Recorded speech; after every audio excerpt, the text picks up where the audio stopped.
morning, everyone, and welcome to the California State Board of Optometry meeting in San Diego today. This is Fran, my president. Could I have the roll call, please?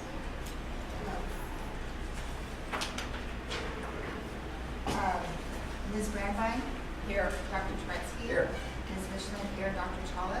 Here. Ms. Garcia? Here. Dr. Calvicci? Here. Dr. McIntyre? Here. Mr. Moradami? Here. Ms. Salazar-Sprober? Here. Dr. Wong? Here. Thank you very much. And for the public, are there any items currently not on the agenda that you would like to address? And if you wouldn't mind, if there's something specific you'd like to address, what agenda item would those be so that we can know? My name is Drew Kyler, and I'm new but with the California Optometric Association. Nothing new to add to the agenda. Are you here? Coach's replacement? I am. Are you here for a specific agenda item or? Yes. What specific agenda item are you here for?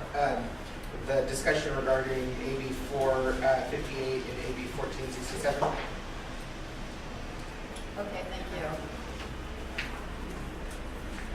All right, wonderful.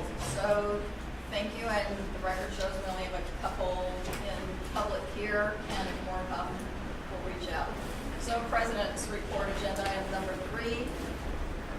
You see that there was a message that was posted, and I'll have one more before turning over the reins as President. I was asked to speak on reflections and thoughts as service, and so, voila, I have a few reflections and thoughts. First, I'd like to thank the board for trusting me to serve as president for the last 2 years. It's been a tremendous and humbling honor and experience working with each and all of you, the board staff as well, and DCA and the governor's office. And as you know, we navigated a lot of things, including organizational change, passage of legislation and regulatory changes, as well as an increase in service levels. And most notably, we advanced the RDO Dispensing Opticians Committee program. As I reflect on board service, which I take quite seriously, and because I have learned it's time sensitive and demands year-round attention, frequent attention, I'm sharing the following experiences and observations with you. Like each of you, I felt the calling to serve and effect change through state service. For all of us as smart, engaged, and energetic leaders, we give our time, our passion, and our experience and expertise. Serving on this board as its president has been a learning opportunity, learning about the work of this board from the inside, seeing how decisions are made, information is shared, organizational change is advanced and managed. These are all tremendous learning opportunities. Whether it was leading from the front with respect to championing executive officer compensation and pay for performance, pursuing additional resources to advance our mission and our strategic plan, or rallying behind committee priorities away from the spotlight, serving as president has been a professional and personal growth opportunity.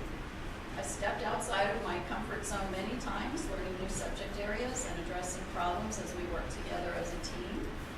And as I worked with various levels of management across the state and departments within DCA.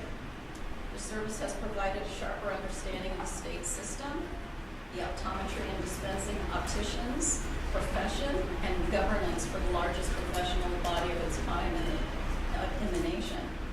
All of this would not have been possible without an executive committee by my side. My sincerest thanks to Dr. Turetsky for sharing his expertise, insight, and commitment to partnering with the board's first public member president. He was a significant and selfless partner as vice president. As always. And to Ms. Michelin, whose attention to detail, leadership, and willingness to shift us to action-oriented minutes helped us keep track of the what and the how, which made her contributions as secretary invaluable. This has been a meaningful experience, and I thank you again for the honor of serving as president, and I look forward to supporting the next board executive team who leads us in the years ahead. Thank you. Agenda item number 4. So, minutes. Ms. Michelin. Oh.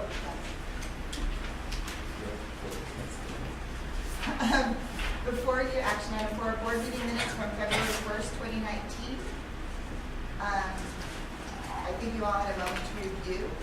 Are there any changes or comments on minutes? Page 6 of 10. Towards the bottom, just above number 8. It says, Dr. Chawla, Dr. Wong, and Ms. Garcia discussed blah, blah, blah, the examination for compact lens dispensers. And I think these are very small lenses that we're talking about. Okay, so that is. So it should be contacted. Any other changes? Mr. Board, Yes. not to change, but a comment. I appreciate the concept of action minutes that we've kind of been implementing over the course of the years. I did notice that these minutes seem a bit longer than our usual minutes. So I just want to express my sentiment to staff that we understand it takes a lot of time to do minutes. Action minutes are fine. Motion, vote, etc. I don't particularly need to know what I said in the meeting, and we won't necessarily put in all the comments by members of the public. We respect the comments by the members of the public, but we can refer to them online, etc. So, just want to let staff know that they have some flexibility. What's the last one? That they have some flexibility. Oh, yeah. Well, it's appreciated, it's not necessary. That's right. That's right. If I say something I like, I'll say, put this in the minutes. Also, if and different board years do this differently, I've seen transcripts, and the closer you get to the transcript type of minutes, it's not a good idea because characterization of what someone said, or leaving things out, that someone else said, so. We used to do. I would recommend against that. This seems like a middle ground, but I think I hear both board and council saying that we have developed this structure of action minutes, and it has been appreciated in that structure going forward, and that we of course will continue to do that, have flexibility where it might be beneficial, but certainly minutes that get to the point and give folks an opportunity to understand is what we will continue to strive for. Great. Any other comments on the minutes? Okay. I actually like the middle ground, so yes, I appreciate what you're saying, but I don't always remember every little thing, but the important things, I think it's great. Any comments on changes to the minutes? I'll entertain a motion. Motion to accept. In a second. Second. We'll do a roll call vote. Dr. Turetsky. Here. Yes. Michelin, aye. Dr. Chawla. Aye. Ms. Garcia. Aye. Dr. Calducci. Aye. Dr. McIntyre. Aye. Mr. Mordomi. Aye. Ms. Salzman-Sperber. Aye. Dr. Roth. Aye. Ms. Brandwein. Aye. Minutes passed. Thank you. Agenda item number 5. Agenda item number 5, unfortunately, we're not able to have a representative of Office of Board and Bureau Services with us today, but they have submitted their report by memorandum that has been provided to each of you, as well as to the public in the public materials section. Noted. Agenda item 6, Executive Officer's Report. So we have the strategic plan update. I'll bring Cherie up for any questions. We provided the board and the public the enforcement program statistics, as well as a narrative of some of the questions that were asked during last meeting. Please let us know if there's any additional information that's needed on the enforcement program update. Okay. Next is examination and licensing. Also the same, we provided a report, narrative, and statistics to the board and to the public. Please let us know if there are particular questions about the examination and licensing program. I'm sorry, can we go back to enforcement? Yes, of course. Sorry, I'm half late here. This report from DCA, is that part of the enforcement program report? No, that is item number 5, the general update given to us by a DCA representative each meeting. And they're not here. If I can make one observation about this Metro King on enforcement in general. Can I get a clarification? Because I think there was a miscommunication. Okay. Yeah. So, Yes. yeah, I think, Ms. Murphy was thinking we were talking about this document that's included from GCA representatives. Okay. You're talking about something in the materials. Yes, I am. Yes. The Consumer Protection Enforcement Initiative, Systemic Solutions Standards. Am I Yes. on correct agenda item or? Yes. Yes, you are. Okay. I was hoping to express this in DCA representative last night. You know, the overall system is based on a receipt of a complaint. And I know many boards do this, but I think that there's a danger in that, or it has to be recognized that enforcement boards should think about proactive work too, and not just kind of sit back with complaints. And I don't see anywhere in this document where it recognizes proactive complaints. I get it, the technical answers. Well, staff can submit a complaint and it's a complaint received, blah, blah, blah. But I think there should be more consideration or emphasis of proactive complaints, because there are areas that people don't complain about because they don't know what the law is, or who knows what, where they have some, they're concerned about it, that we need to do something proactively. So we'll pass that on. If I can speak to that, when we are in documents like this, when we're referring to complaints, that's just kind of the term we use for our investigations. It's not necessarily from a consumer complaint. It could be from the Department of Justice. It could be from an insurance company. It could be from a staff member who sees a website, drives by a storefront, what have you, and sees something they think is weird, does a little research, finds out it is potentially a violation, and opens an internal complaint. So there is some proactive work going on. It is something that most of our staff is aware of when they're out and about in the world. So they will look at an office if they see it and that sort of thing. For DCA as a whole, the proactive investigations typically are some of the boards and bureaus have inspection authority, and they actually, as part of what they do, they regularly inspect their licensees and their positions. Those types of investigations are not included in this. It's just the reactive cases are included in this. And I don't doubt that our staff does that. I'm just saying to the agency, you should recognize that this is an important area. It's not just, okay, complaint, how many days does it take to get it done? It's not compared. It's what I want to convey to. Yes, it makes sense. Certainly. I have a question, or a follow-up question related to that. So,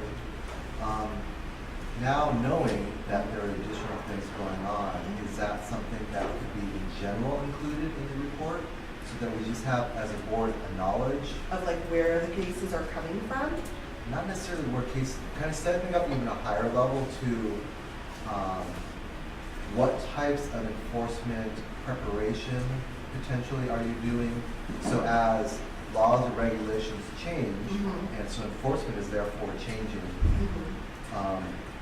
what types of things are you doing to ensure that we're prepared for those types of things? So just we have a broader overview of that work that you're describing. Right. Not necessarily with specific details, but just kind of more of an overview. Okay. And you're talking about this board, not DCA. Just this board. This board And how we, and as opposed to just responding to complaints, there's other things that this board does. So as an example, with AB 684, Right. we knew that there would be sweeping changes. Yes. And based on those sweeping changes, we had to be prepared from an enforcement standpoint. Yes. right? So that's just a really an example, but as we move forward as a board, there's other things that are evolving in our industry, such as private equity firms, things like that. And so I think it'd be good for the board to get reports from staff. what things we're seeing What coming and things- what we're preparing for? Exactly. Okay, yeah, absolutely. And on the flip side of the coin on that, those of you who are in practice who are on the ground and seeing areas of abuse should pipe up and let staff know, okay, these are areas that are conducive use of rules and regulations. You should start looking at these areas rather than just kind of see that. If you know, right? We do have some of those things in our strategic plan. Okay. Good. And then I just had one comment on what steps can be implemented to reduce or eliminate. Will those be reported to this board as well so we can track the intended actions? So what my plan is once we kind of have a baseline and know what we're looking at, we will see where are the biggest lags and kind of work on strategizing some plans for reducing that amount of time and setting goals, like maybe we'll reduce this thing here by 10% over this amount of months. And so my plan is to bring that back at the next meeting and let you know what we've looked at, what we've decided, and where we're at as a start. Okay, great. Excellent. Any other questions on enforcement? We'll move to licensing. Were there any questions regarding the examination and licensing update? Excellent. Then we'll move to the regulatory. Oh, sorry, I do have. Okay. I just have one question about licensing related to processing times that we're anticipating in the near future here with increase in the flow. Yes. And so it said that processing times will go up to 10 to 12 weeks. Is that from the start of the application process, or is that from the time of completion of submission of all necessary application materials? Awesome question. It's actually from once they submit all the items required for their licensure. It's just May, June, July, that's when we get the biggest number of applicants. So just to go through each and every application with make sure everything is accurate and proper, it will take some time. So we are looking at processing times between 10 to 12 weeks.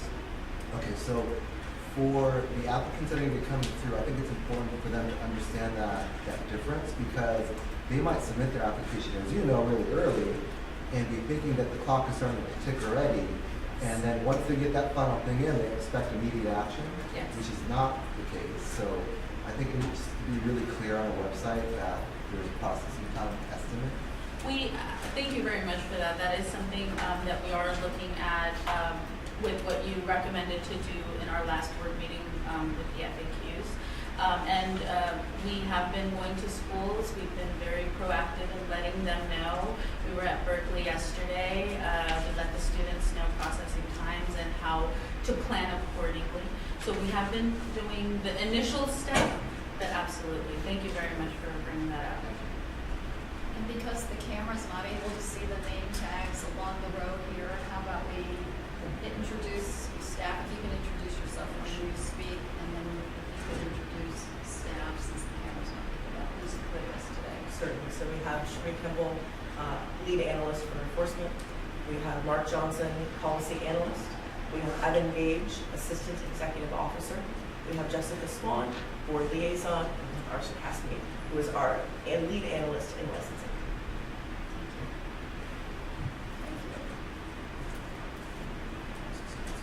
Excellent. So we will move to the regulatory update if there are no further questions on licensing.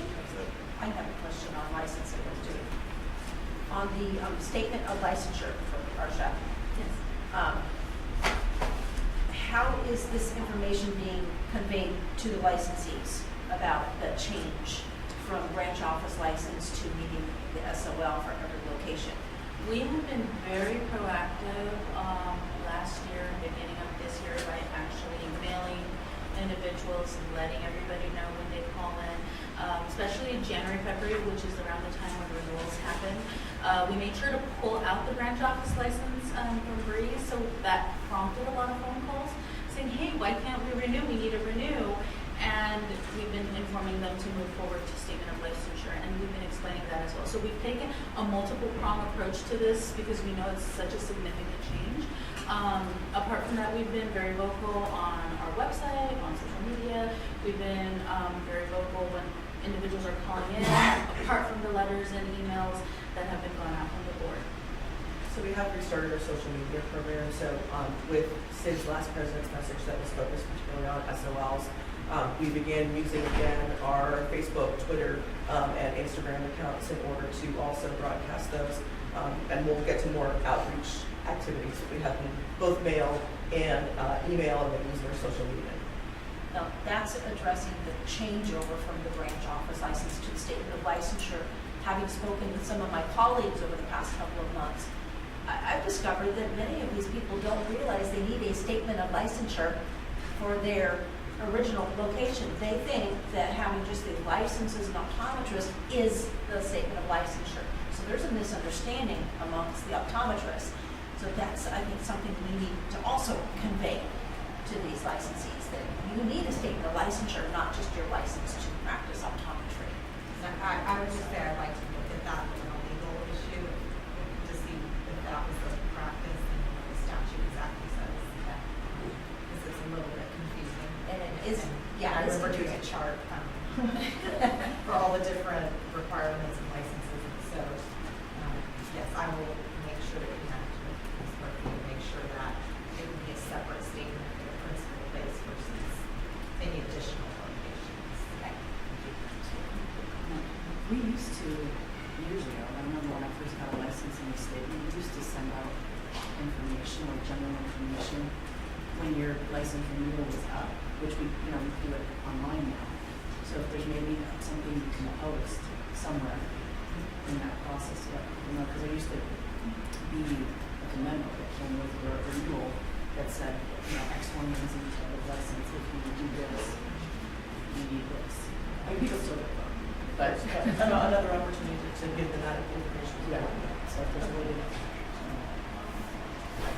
And we'll get to it. Yes, of course, of course. Of course.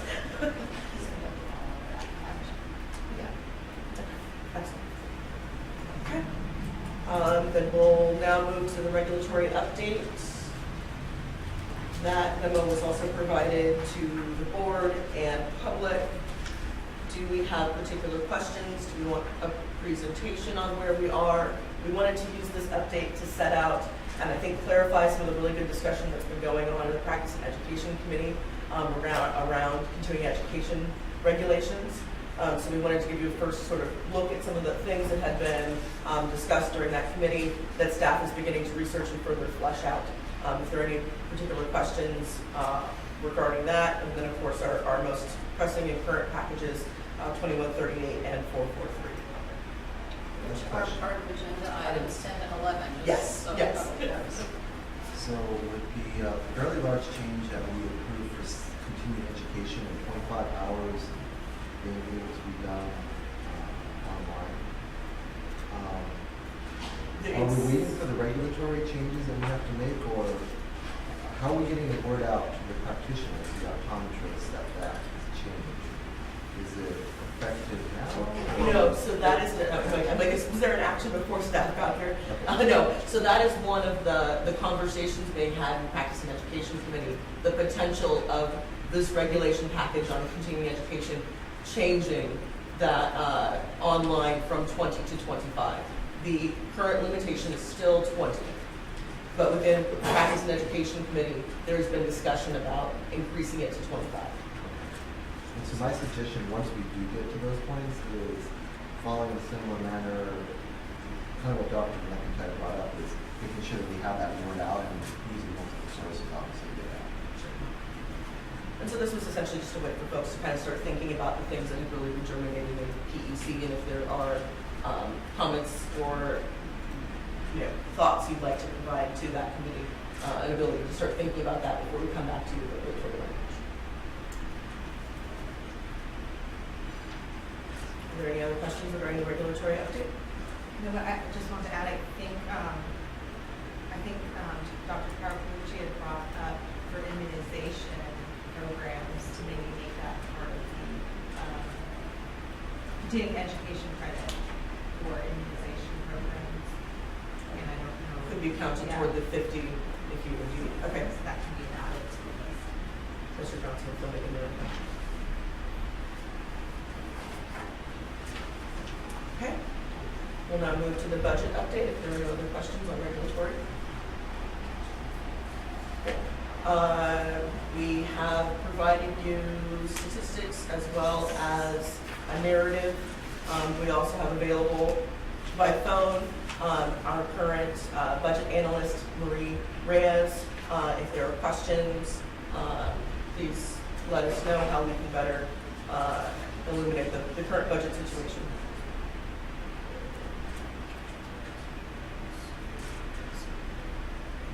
So I'm looking at the chart of the AG expenditures. Was this in response to our earlier questions about what is the AG charging us for, or is this separate from that? So in going back and reviewing the webcasting footage from February, there had seemed to be a concern that we had had an increase in AG funds. And so what we wanted to do is provide to you, both in the narrative and in these statistics, what actually is a drop during that one particular year. So what we'd seen last board meeting was statistics beginning 15, 16, and then moving through. What we did was to go back beyond to 13, 14, 11, 12. We were able to see that in fact 15, 16 was an anomaly, that it was lower when in fact our AG expenditures had tracked basically on par all other years. Within the narrative, you'll see that the 15, 16 numbers corresponded with the implementation of Breeze and also promotion of one of our enforcement analysts. So we in fact were down to 2 enforcement analysts who were also charged with implementing Breeze. And during that period, there was a management decision made to only pursue those more high profile or more urgent enforcement cases. And so then in doing so, we saw a dip in expenditures for the AG. If there are additional questions that we did not address, please let us know. I don't remember the exact questions, but I mean, looking at this from an attorney's perspective, I'm just curious. I'm not sure how much work it is. How many cases does this mean, right? Like if it's one case, or is it 100 cases? I'm also curious, we have, we find an attorney legal system. How many hours are they spending per case? Average per case. You know, when you review an attorney's bill, you want to kind of make sure that they're not overcharging you. I like the time on it. Well, I mean, the rate's great, but you know, if an attorney spends 100 hours on every single case, it's a problem. I don't know.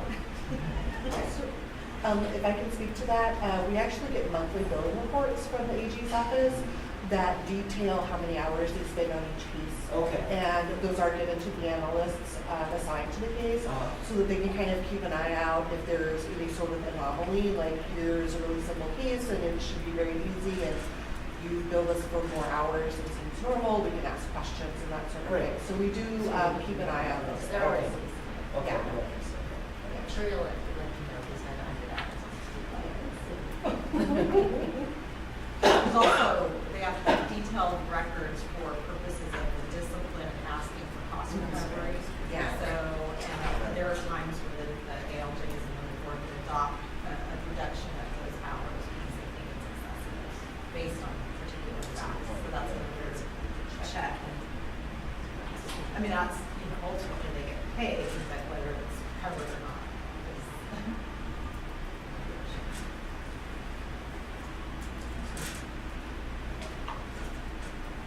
So we will look to provide in the future some additional information regarding the number of cases reflected each year, and then the average hours billed per case, and perhaps we can break that out as within our metrics of the urgent and high profile, so you're able to see this is where a majority of our hours are being spent as opposed to those cases that I aren't. think it's not too much trouble. For you. Excellent. Do we have any particular questions for our budget analyst who's available on the phone, or any other clarifications that need to be made on the budget report? This is on the phone right now. Yes. I can get her on the phone. Boyd's Oh. available by phone. Yes. She would be.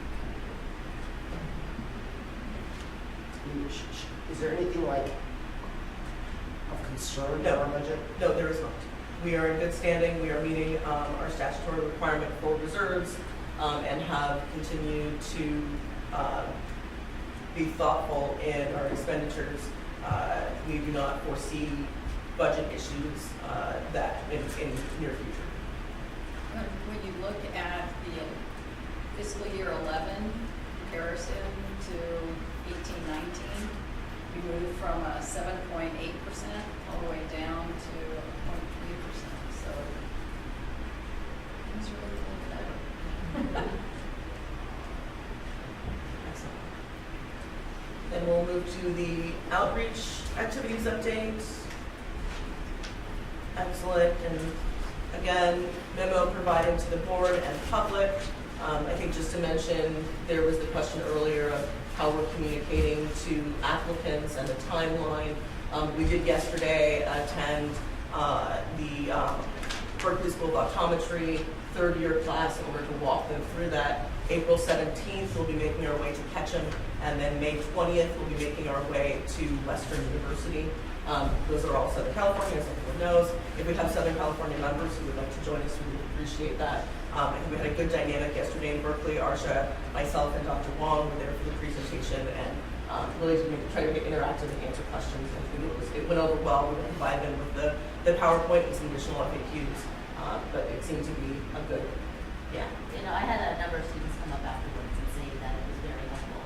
So I think just being able to ask questions and to alleviate some of their concerns is great. And then also just to let them know, hey, 10 to 12 weeks is pretty standard. And again, once you get in all of your information, and I don't think they realize, because, you know, it's the day of, you know, of electronics. And so they assume once they submit it, it's ready to go. And 2 months later, they're like, I don't know my license. So that plus the law exam was, it was a good explanation for all the students. I have a question. Aside from colleges, are you attending, like, can you attend? Yes, so we did recently, Ms. Swan and I attended the House of Delegates meeting for the California Optometric Association.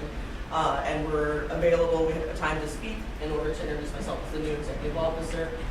Let them know that we of course need them in our subject matter expert programs and then also in our expert witness programs.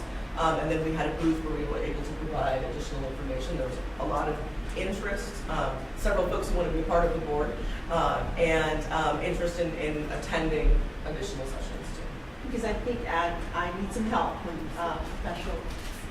Aren't there associations within the college that also are housing the students? Aren't there other organizations, like you go to Kitchen, you'll see on their website there is an optometry society. Do you ever go into those? And did you have those in Berkeley as well? Those are usually undergrad. Okay. So all the optometry societies, well, I know at Berkeley anyway, they have one that's an undergrad so that if students are interested in optometry, they go to those meetings and they can meet optometry students there. Well, we also have the AOSA, American Optometric Student Association. That actually could be an opportunity for us to see if we can get on their website and post material. Yeah, certainly. Those people are part of, that's like the student subset of the CO, Right. right? And so they, Well, when I was that's a subset student- of AOA, Of the A, yeah. so which is they- all connected. Right, so it's like the national organization to the state to the students. I don't know, I mean, I used to go to I was in Massachusetts at the time, so I used to go to the Massachusetts Society of Optometrists website for information. I don't know, do they have their own? For the student association? Yeah, do they have their own? Because I used to go to the state and national level for information because the student association was just kind of at school. I know that we were connected with them through our social media platforms. Oh, okay. So I know that they do They have some. work through there. So I'm not familiar with their website, but they probably do. Oh, there's something. Yeah. Are there any other particular questions regarding the outreach update? Oh, one fun thing. So a little bit better, though not perfect. is the updates to our homepage went live this morning. We really, what we affectionately call the staff as slash and burn, an opportunity to make our web page and our website a conduit of information as opposed to a receptacle for past communications. So we'll continue to work with OIS and want to publicly thank them for fast tracking our desire to make that less cluttered and give some more. Good. Glad to hear it. Yes, we said, we've told them twice it's coming. We'd like to be able to show it to them on April 5th. They said, okay, we'll do it for you. So this is sort of a part of our clean start. We, of course, are also working on compliance with accessibility, internet accessibility. So we are also clearing out, if you control F5, we'll restart, And now it's up there. I understand, but we'll remove the cache so that there aren't the overlays. Just to thank you for putting opticians there. Yes, Thank and you definitely, so much. that was also part of our optician communication plan, there was no direct reference to that program on our website, so we have now changed the the main navigation so that if you're interested in optometrists, opticians, whether you are interested in being one or a consumer looking for information, that is clearer as well. And so we'll continue to work on all of that, removing outdated content as we create accessible materials, and then we're in the queue to do an all-over redesign in order to follow new DCA guidelines, exactly, spring of next year. But we'll keep poking in order to make things easier. And so we now have the FAQs more prominently, both for optometry and for opticians.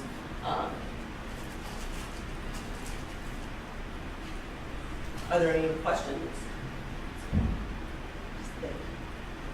Yes.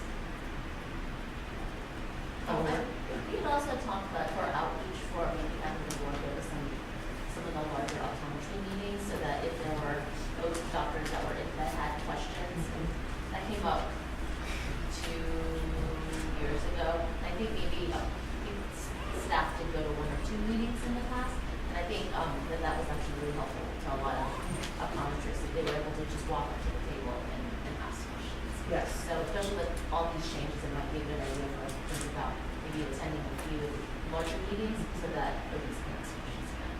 And also looking from our professional members, I think not only the sort of association meetings, but also the larger offerings of continuing education also seem a good place for gathering of professionals who are interested in the profession and discussing things. So we were also going to look into that, and if there are particular offerings that professional members know of, please let us know. We would like to begin engaging those offerings and providing outreach during those. And I guess everyone is the monitors and just know. Yes, yes. And I think, and also too, so we're beginning to understand, we attended the COA House of Delegates, but didn't understand that the following 2 days was a CE, and you get a complete switch of folks, right, who are general practitioners as opposed to those who are, delegates and a part of the association. So we also realized that that was an opportunity. It looks like it's a completely different crowd. So we'll continue to look at that as well. What education opportunities will be offered in connection with the monitors. Stephen, Dr. Long just mentioned Berkeley has 2 good ones at the beginning of the year. And then Ketchum, they have a lot of them, but they have like 2 that are kind of prominent, which is, I think they call it ocular disease part 1 and 2, they have like the biggest turn-ons. There's one in the spring, and then there's one probably early, it's in already fall. So those are good ones. And then of course the monitor. Berkeley's second large meeting is the end of this month. And which way? 29th. Morgan's, yeah, Morgan's are. Yeah, it's a 2.5 day event, and that'll have 400 attendees. Yeah. That's a great opportunity. Okay.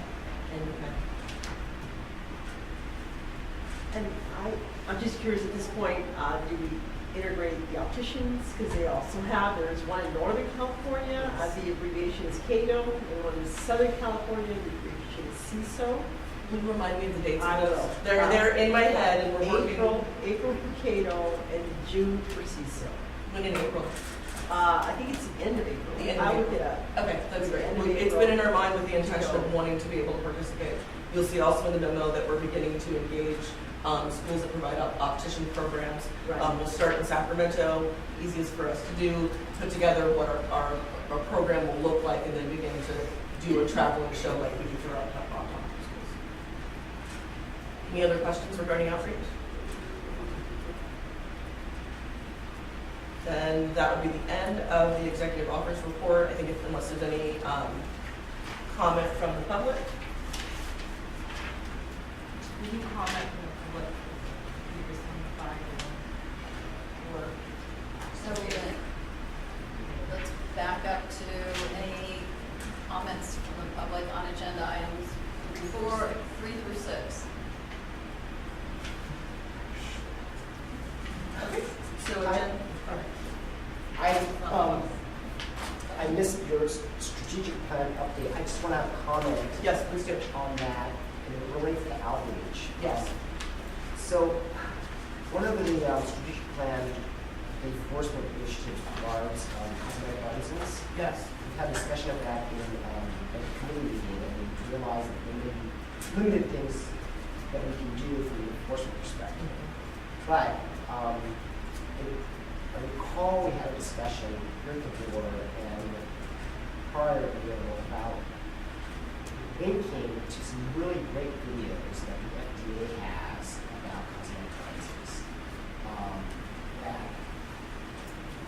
I don't know if graphic is right, but sort of these like They're engaging. yeah, you put this cosmetic lens in your eye, this is what your eye's going to look like next week. Very quite powerful. And the suggestion to staff at the Times 2 years ago is, well, why can't we just link to those really great videos? And the answer we got back was, well, we tried, but the agency said we couldn't. Agency, DCA. business housing agency. Yeah, or well, the department, and they get the terms mixed up. It was the department. That's my recollection. That's a really good answer. I mean, it's the FDA, it's a public video, it's consistent with the purposes or the mission of this board. Why can't we link to a government website? So I think that's a very positive thing we can do in that area. So if you require them or resurrect that file, Certainly. that answer is not very satisfactory. Certainly. And I mean, within our resources to consumers, we do link to federal regulations, so I'm not sure why we wouldn't be able to link to more consumer-friendly information that would Yeah. communicate the same information. So we'll back up and check into that again. And I might have some historical knowledge with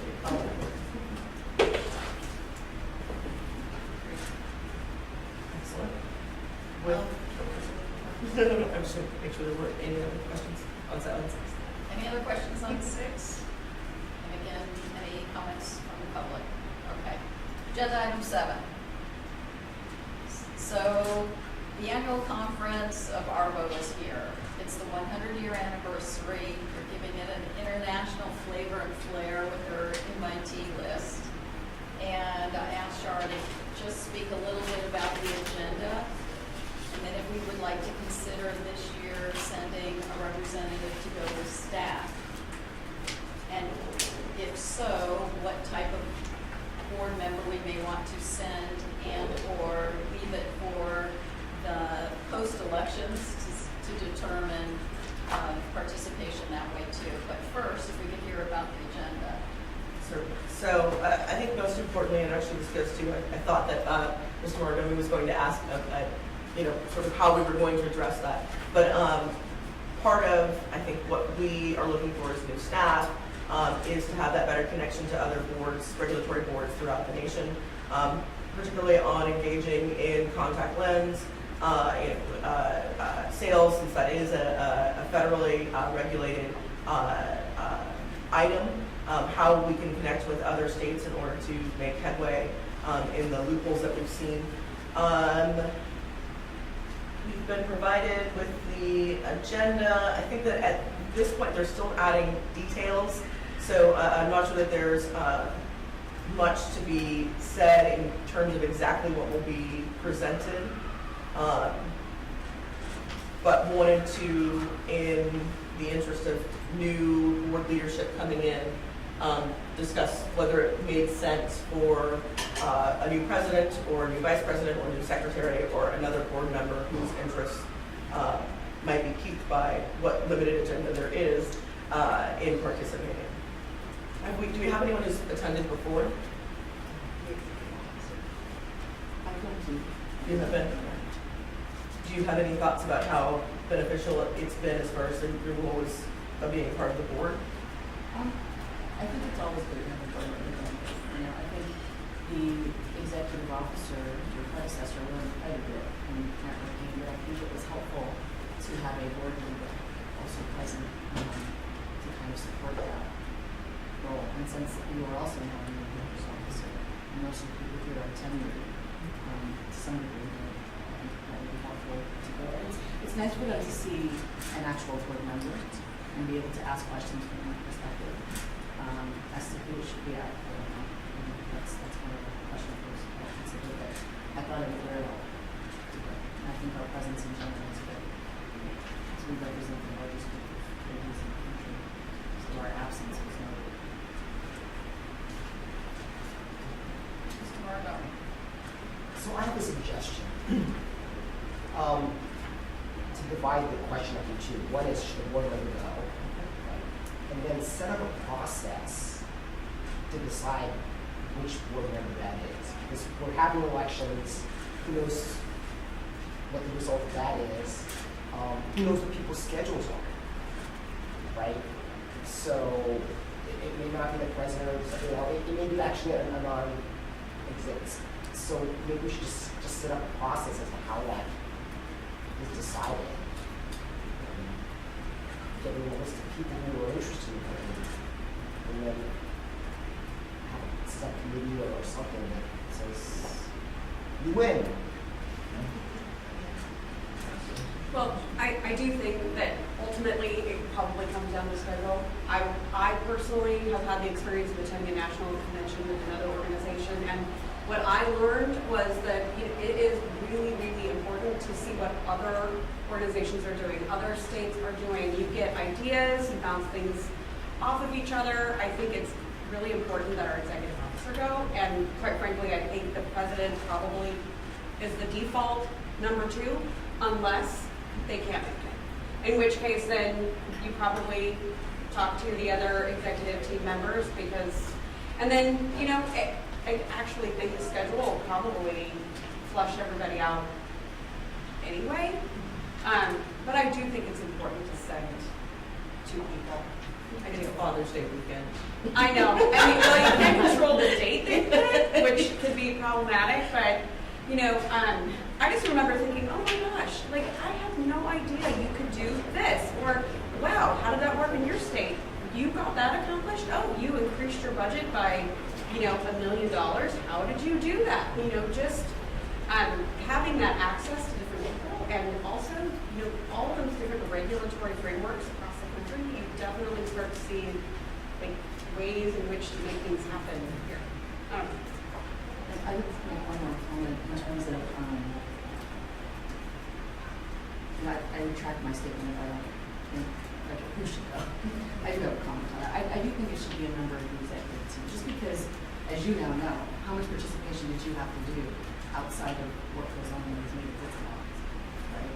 So you have the access to a lot more information about what actually is happening within the state and within optometry in the state. So, and you know, or the vice president, or the somebody, because that is your leadership team. That is who's interacting with all the different organizations, with you know, the administration, with DCA, and you are closely tied in. So I think that's why Jessica asked me to go at the time.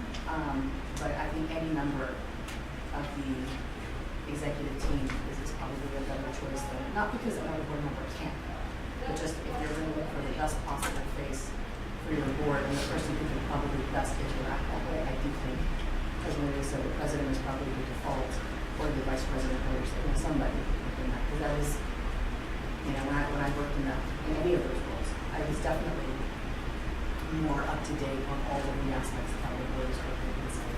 So that's just my 2 cents. We finally are in a better financial position because of all of the emerging funds. The state was having its own balanced budget issues, et cetera, and our requests were declined to send to people in prior years. So moving forward now, it looks like a healthier time for the request. We just want to be prepared to respond once they give us the yes, to be able to move forward in some way, shape, or form.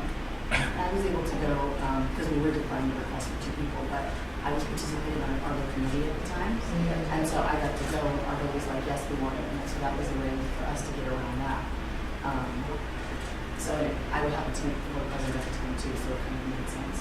But yes, hopefully we can actually get the budgetary people to do it this time. I kind of agree with Mark's philosophy. I understand what you're saying, but 2 things. One, I would also look at where you get the most bang for your buck in terms of where someone is and how long their tenure is going to be on the board. If you're going to send someone who's turned out in a year, I don't know if you're going to get value out of that, because even if it's someone on the executive committee, because they're not going to be here, you're going to invest the money, invest in someone who's going to be here, and you can, as a board member, bring that information back.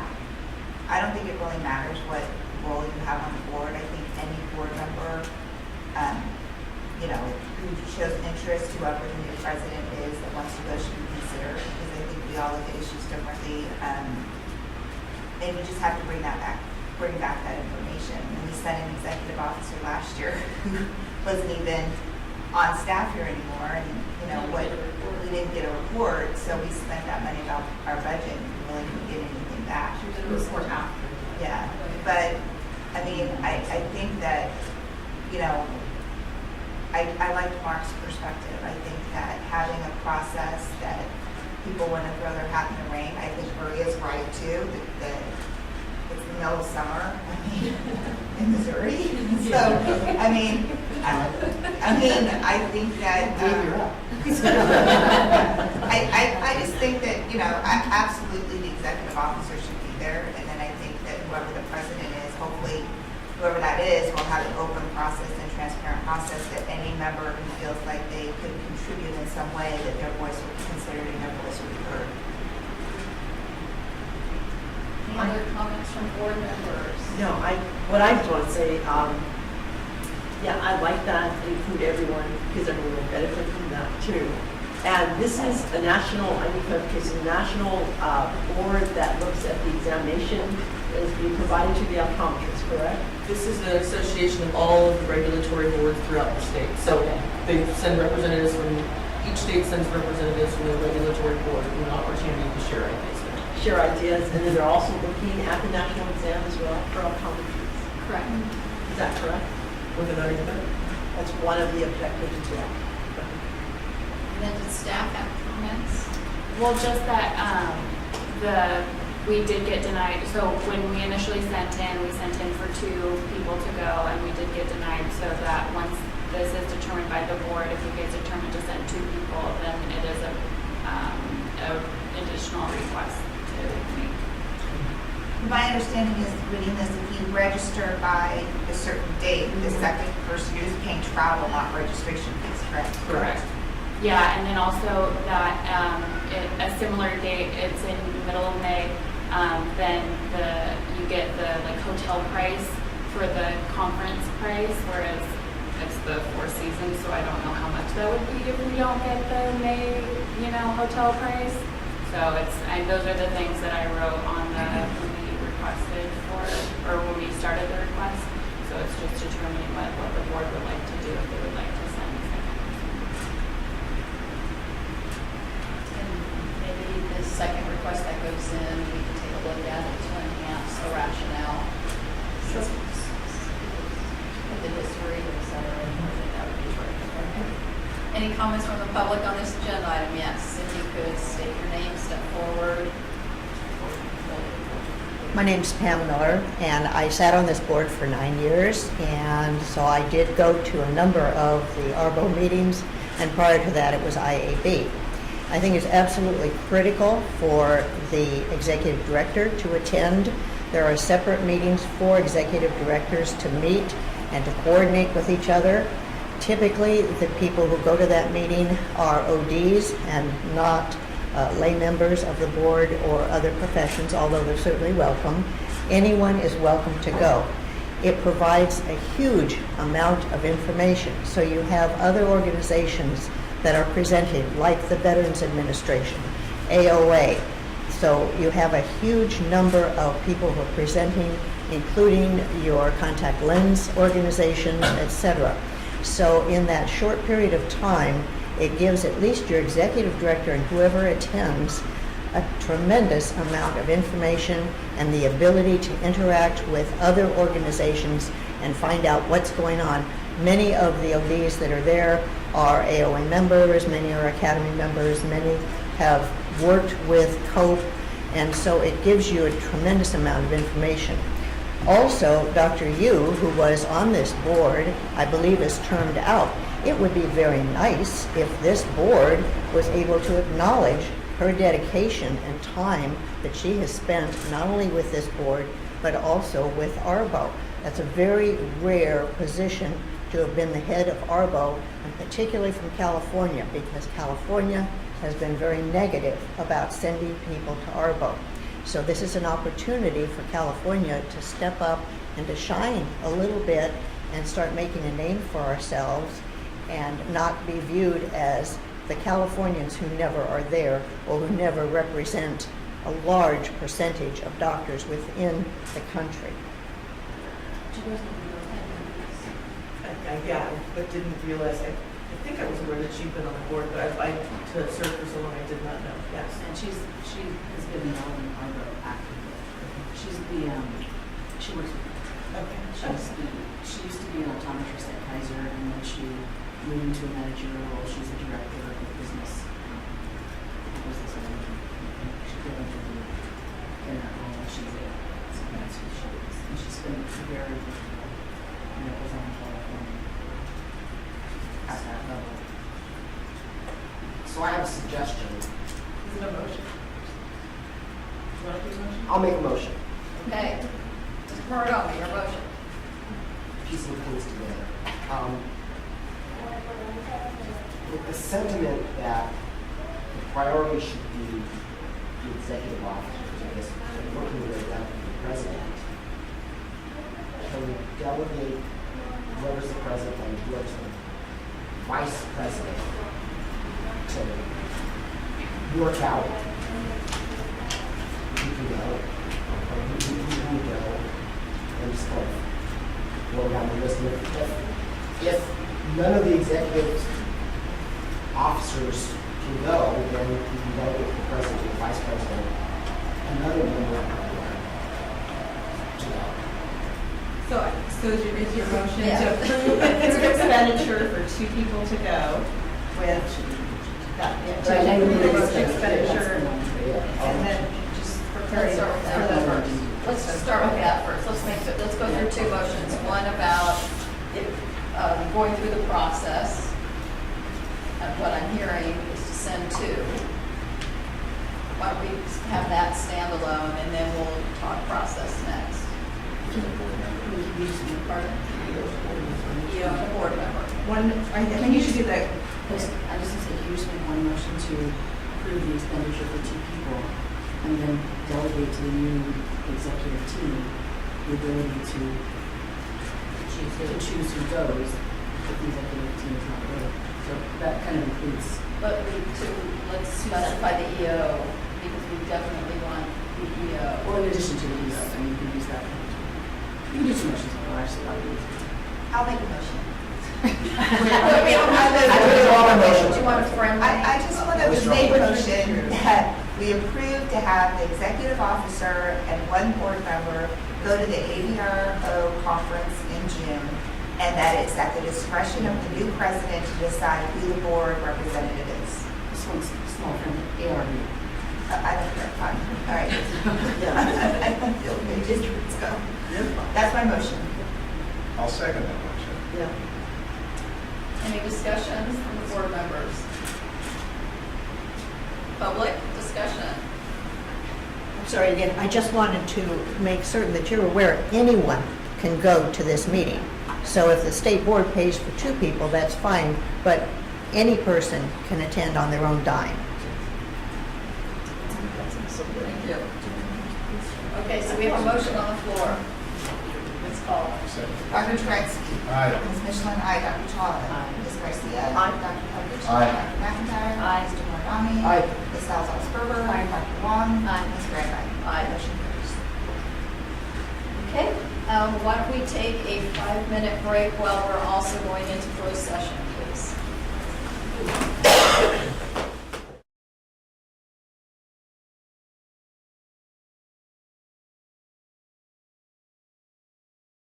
To the public session, and we are on agenda number 9.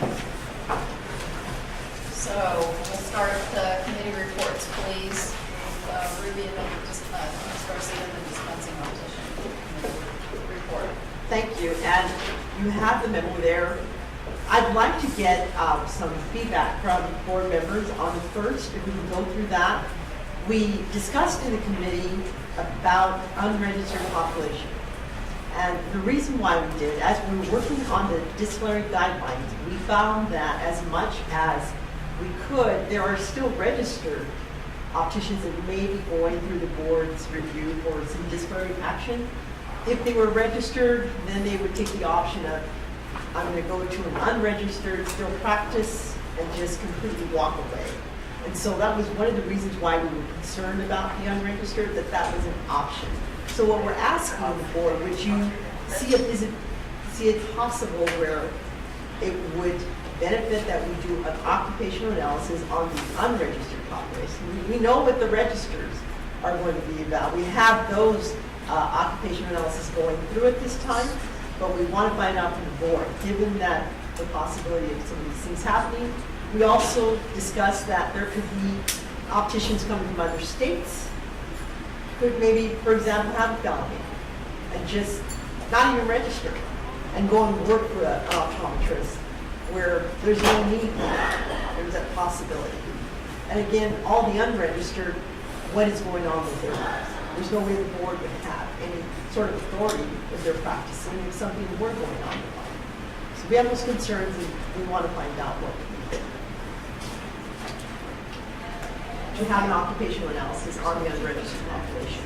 All right, could you close the door, please? Sure. Thank you. We're hearing clanging. Thank you. Let's start with comments or questions from the board members.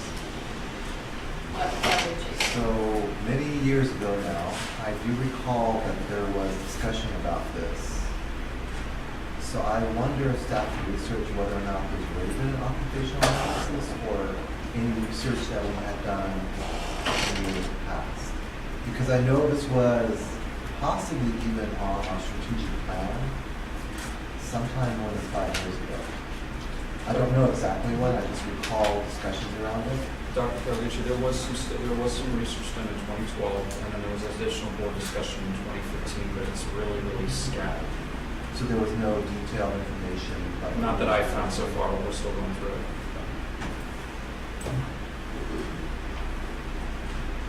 Any other questions or comments from my right side? Mr. Moridomi. I want to be careful as we do this analysis and exploration. One of the questions, my former questions, well, does it help the consumer if the optician assistants are also licensed? Optometric assistants. Optometric. Thank you. Optometric assistants. Now, there is this kind of political science here. The more you regulate and license, the fewer people can practice those professions. And we've seen cases where people in the prison system learn to be opticians and have to go all these hurdles to get licenses and all that. And some choose not to get a license, but they can still work. They choose not to get licenses because of cost reasons, relation reasons, all that. This is just it's kind of thoughts in my mind. We don't want to make it so difficult, such that someone who comes out of prison who wants to be a less assistant can't do it. I have another comment. Perhaps the difference between a dispensing optician who just deals with making glasses, learning how to do that in just optics. It's not that there's not a consumer protection aspect there, but an optometric assistant has a greater time into the system of dealing with the patient. So it would be interesting to see what it would look like if we did put some structure around that. Because you are dealing with patients. And there is quite a bit, if you look at what it currently says with the statute structure, there are quite a bit of things they can do. And so, having them, because they're providing, this is what I always tell the people who are assisting me, you're providing data that I'm relying on to be accurate, to be consistent, and to be credible, so I can make a decision. Because if they're not doing all those things, it's like sloppy work, then I have to repeat it, or I'm going to make a decision that's not accurate. And I'm going to let them just repeat it, but the data doesn't make sense to me. So you have to help in that regard, and it's redundancy. So it may not be a bad thing if you're assisting a doctor. There's quite a bit of technology that's out there, like testing technology where you're scanning nerves and all that, where it matters. Visual field test, that's standard indicator for glaucoma. That's a blinding disease, right? If they're not run accurately or appropriately. You can just repeat it. You're wasting everybody's time, my time, the patient's time. So I think it's worth looking at to see if there can be some kind of certification, something that might be, for what's correct. Because there's a lot of stuff written in the statute of what someone can do, and just, I asked for that too, for a different reason. And there's quite a bit of stuff in there. And it is medically significant data, and there is interaction. The doctor's going to need that for diseases that are potentially sight-threatening. So I think it's important to at least look and see if that should be. And again, not that I don't think that someone who's doing glasses or contact lenses is, they also need to be regulated. But there's a different standard of patient interaction with an optometric assistant versus I'm just cutting lenses on this stuff. So I think it merits looking at, and instructor would be helpful. So I have a follow-up question. So do we know how much it might cost us to do occupational analysis? Do we have an estimate on that? The one for SLD, CLD was, I believe, somewhere around $70,000 to $80,000. So I think it was a lot less. less than that. Oh, yeah, it's like 16,000, something like that. We can look it up, yeah. Yeah, we'll have to look at it. Yeah, it was not that high. It was like 16,000 for each one of them. I just thought I remember seeing a bigger number. Yeah. Is there a talk that's on this one? We haven't gone to that extent yet. Wanted to understand the board's thinking on the issue before we begin to look into that sort of thing. Public, do you have a comment? Anyone like to make a comment on the subject? Consideration? Okay. I just have a comment that there's require a change in statute, so I'm assuming that you can do an occupational analysis for that, but that's just an assumption. I don't know how it. That's our thought, is that, anecdotally, we're hearing that folks use the term optician without having a registration. That is against the law, so it's a matter of communication, but that then also, as Ruby had said, that folks are able to, go through the disciplinary process of the board and simply then abandon their registration and practice outside of that. So we have, the deal of people holding themselves out as opticians when there are optometric assistants. There is the long list of things that they are able to do. So the occupational analysis is giving us an opportunity to understand what's the actual scope of work, not scope of practice, what is it they're supposed to be doing, but what is it that optometric assistants are really doing in the day-to-day in order to support optometrists who are licensed. And then that would give us an opportunity to see, right, what statute changes we would make, if it is another registration, or if it's strengthening the requirement, or what is it? Right. And these are just analysis, everything we're talking. The board is going to make that final decision. The only thing that our committee is doing is doing all the research, doing all the work for it. board and then presenting, this is what we found, but the board is going to make that final decision. Dr. Tresky. Well, correct, you might know, you might not know. I'm thinking back about maybe 12, 14 years ago, there was an analysis of optometric assistants and considering having them certified, licensed, registered, whatever. And there was a tremendous amount of pushback, and it's probably going back 16 years, pushback from lens crafters, which was not part of Oxada at the time, Pearl, Sight for Sore Eyes. There was tremendous amount of pushback from within the industry. And there was really no support for the idea from the COA at that time either. I mean, within the profession, within the industry, there was a pretty wide agreement that there was no reason to do that. So I'm thinking there was an analysis performed, but I'm not sure. But we're going back a ways. Yeah. And that was before the RDO program existed. Oh, God, yeah. Yeah, that's way okay. before all this happened. So we were asked to provide comment. We given them comment. We do not need to make a motion on this, correct?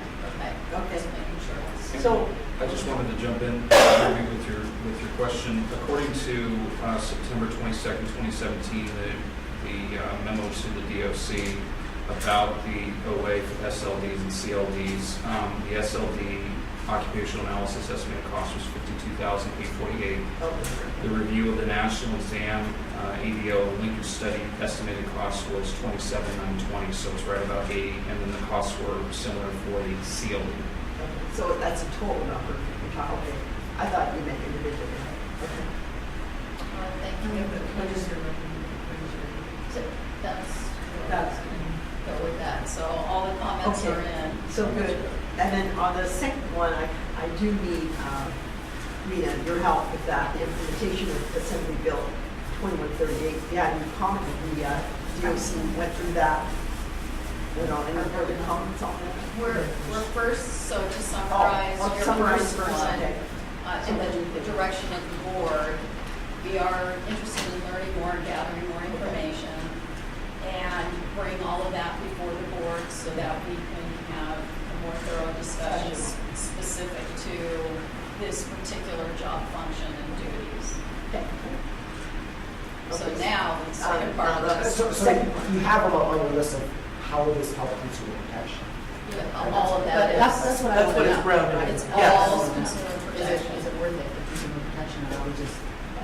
Work that we need more information. Okay. Gather more information. That's not saying that we are going through and asking that you order the analysis now.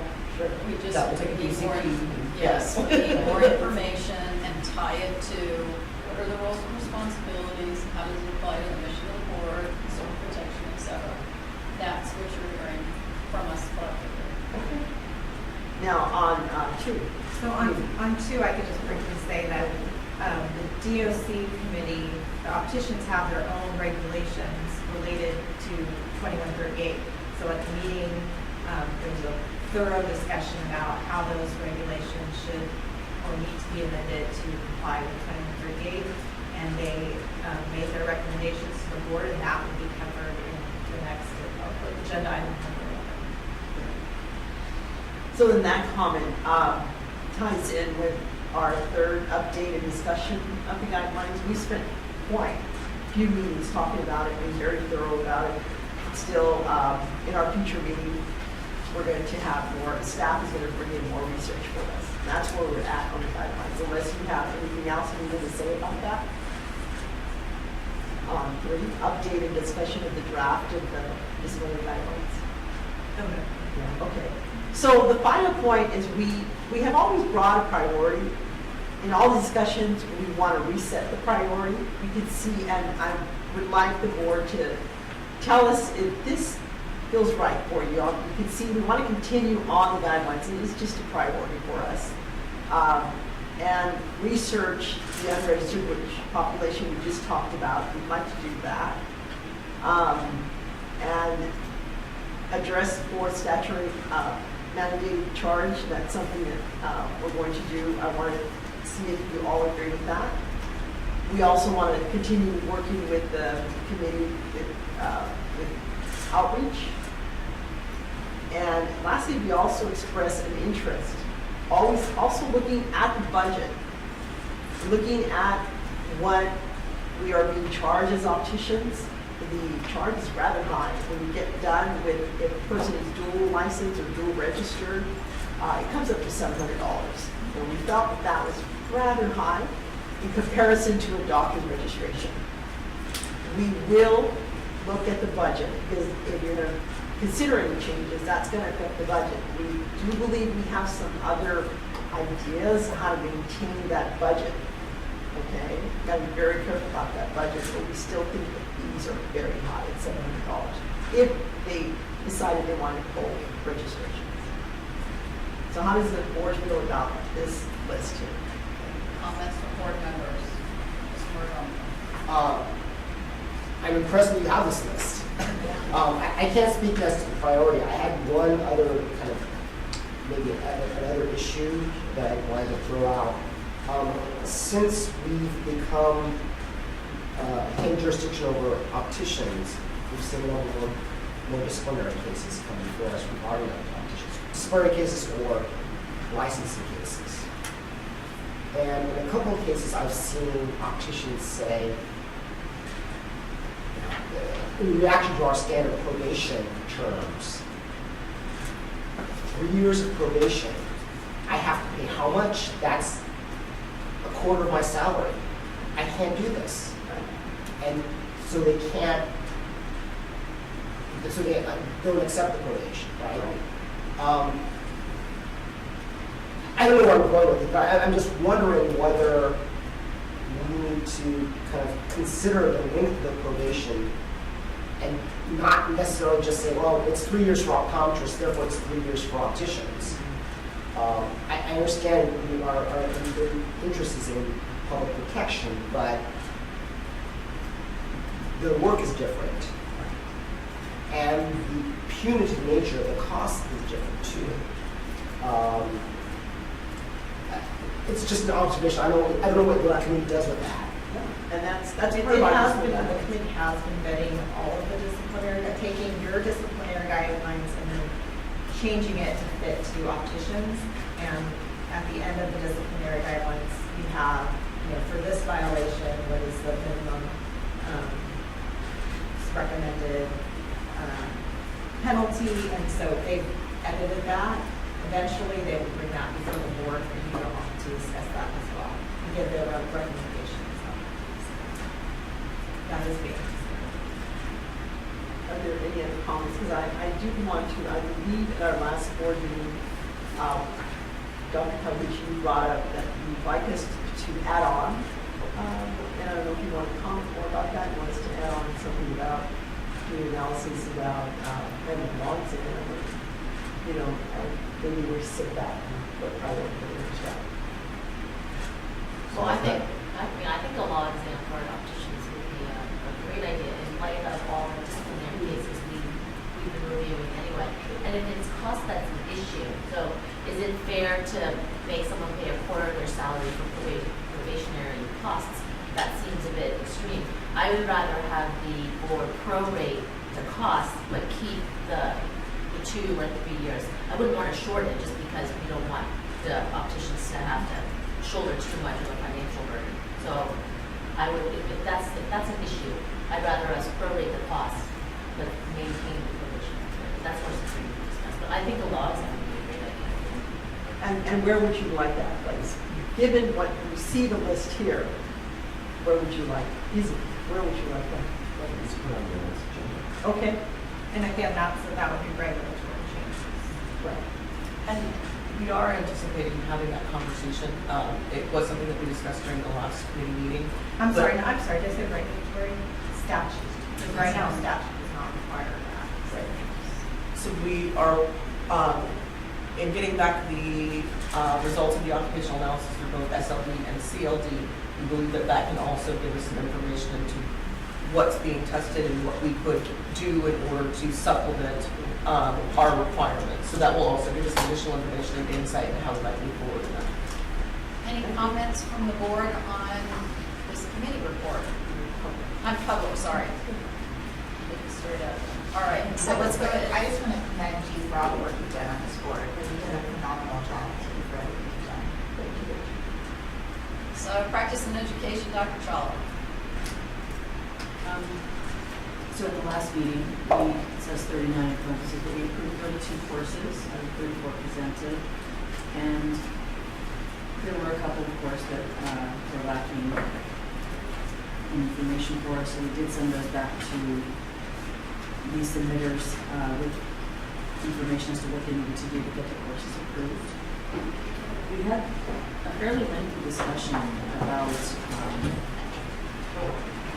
webinars and whether that should be considered an in-person, should be on the same footing as an in-person attendee versus someone just doing like a CE through online. And there's a lot of discussion about it because with the advent of technology, more and more of these things are going to start to pop up. That people are going to want to use technology, but on the flip side, is it enough to make it have the same kind of qualification as someone who actually attends a CE lecture? So we had a lot of good discussion about that. And at the moment, the committee's thinking is not yet. It's not quite there yet, where the accountability of the person doing the webinar is the same as someone who is in person. But we have to kind of see, because these things are changing as time goes on, so we wanted to keep an open mind how we set up. We also took quite a few steps to make the process better for both the board and the optometrists who are actually taking the CE with regard to accountability. We're moving more toward a model that resembles COPE, where there are of course identifying numbers. So it's very clear that this is the course number that this is the number of the course that you took. This is the identifier, and yes, it's been approved by the board. And here's a list on our website. At the moment, it's just going to be a PDF that you can fund it with keywords or numbers. And I think that's going to help practitioners quite a bit. And there was also a big concern about people who are offering the continuing educations to make it very clear to the optometrists who are taking the courses that they have in fact already been approved by the board, or they are pending board approval, because it isn't fair to the providers if they don't know what's going on, or if they wind up taking a course. So my license, for example, is due this month for renewal.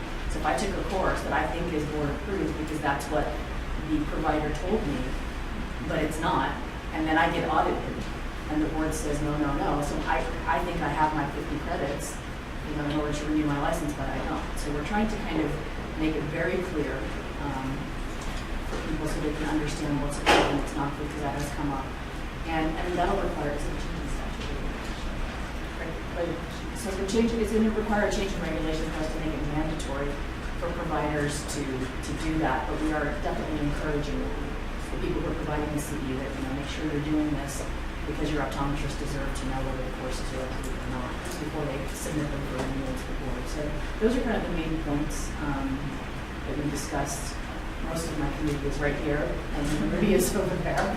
So if anybody else has something to, I'm sure we can.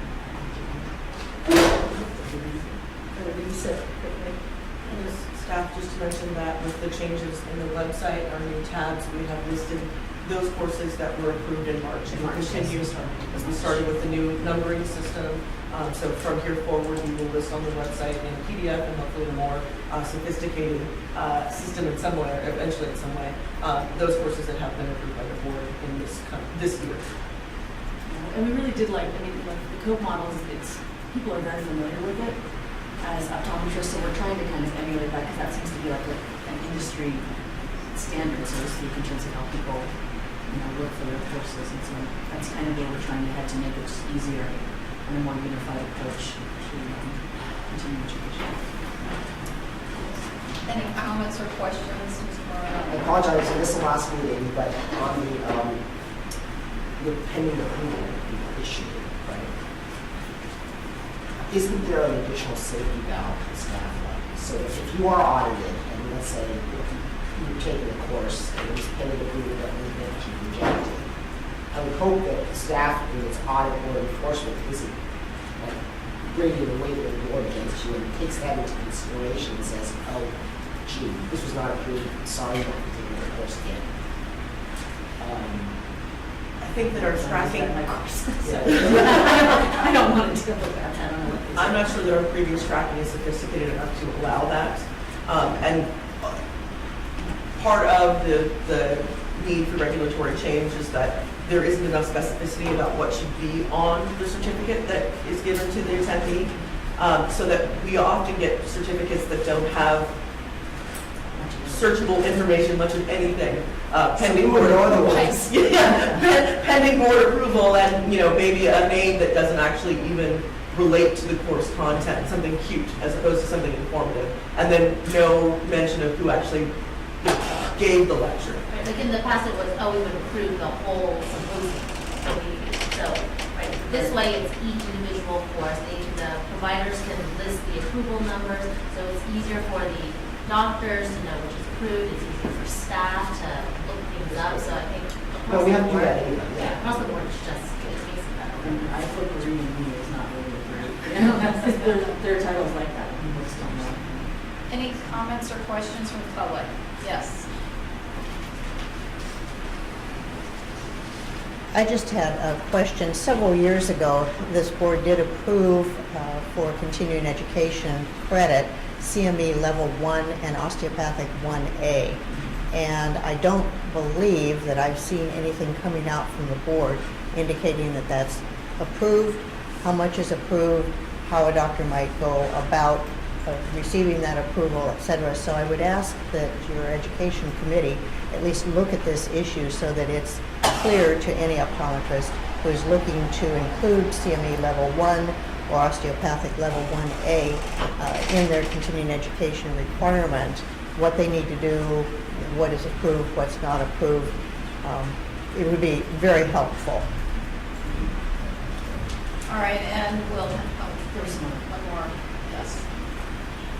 Hi, Madam Chairman and members of the board. John Nishimoto from Marshall B. Ketchum University, and with Bonnie Delatorre, our Continuing Education Director. I just wanted to get a little bit of clarity on the webinar portion of it. We have programs where there is an interest for some of our other participants that are on a different portion of the campus. Then we may have a live feed of the presentation. Would that count, or does that not count? I'm just trying to. The webinars that we discussed were the ones that are more like the online, like Elton and Thomas give a speech from Tokyo. Yes. I'm sitting in California. Yes. And so we didn't really address that. Okay. portion of it. That's a small exception. I think you guys, we're just more concerned about people logging in and then Not sure in a different classroom. Yes. That wasn't. Yes, just as an example, we may have it in one venue of the campus. We have an off-site facility in Los Angeles that wants to hear that or watch that presentation. That is a continuing education program, but it's also a video feed link into our off-site facility in Los Angeles. I'm just trying to get clarity on that. I think our concern was that there was no supervision if an individual doctor were to log into a webinar. So Okay. You're talking about like a separate classroom setting? A separate classroom setting because of either location or because maybe there was not enough space. We also asked, still that you are in attendance. Yes. Be some sort of maybe follow-up evaluation or test questions. So that we can prove that they actually did a test. We could do sign-up, we have sign-up sheets, Yeah. we can do registration, all that. That was kind of our concern, is that like if I'm sitting at home, there is none of that. Right. Right, or at least if I go to a CE that's offered Yes. by Ketchum, Yes. somebody will be.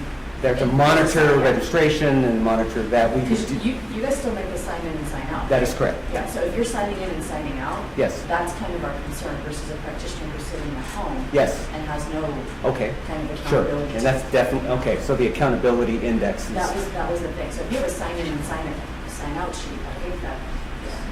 So do we need to actually say something about that and discuss that at our committee meeting? Because that is an exception. We didn't think of that. Okay, and I don't want to say, oh, we must have this, or we must, those are just some questions that came up, and certainly we would defer to the board in terms of waiting on any kind of decision. No, thank you for bringing that up. Yeah. That- We did we'll talk about Right, and direction to staff at this point is to review what other boards and bureaus are doing within California. It's also something they're bringing to our to see what other folks are doing, so that at the June meeting, well, no, that's not true, because the meeting, ARBO will be after, just after that weekend after that. But August, yes, they're August, well, June committee meetings are in preparation for August. So we have September committee meetings in preparation for October board meeting. So September, we will have a staff report regarding what other boards and bureaus and other states do in regards to webinars, and we'll make sure that we take a look at those questions. Okay.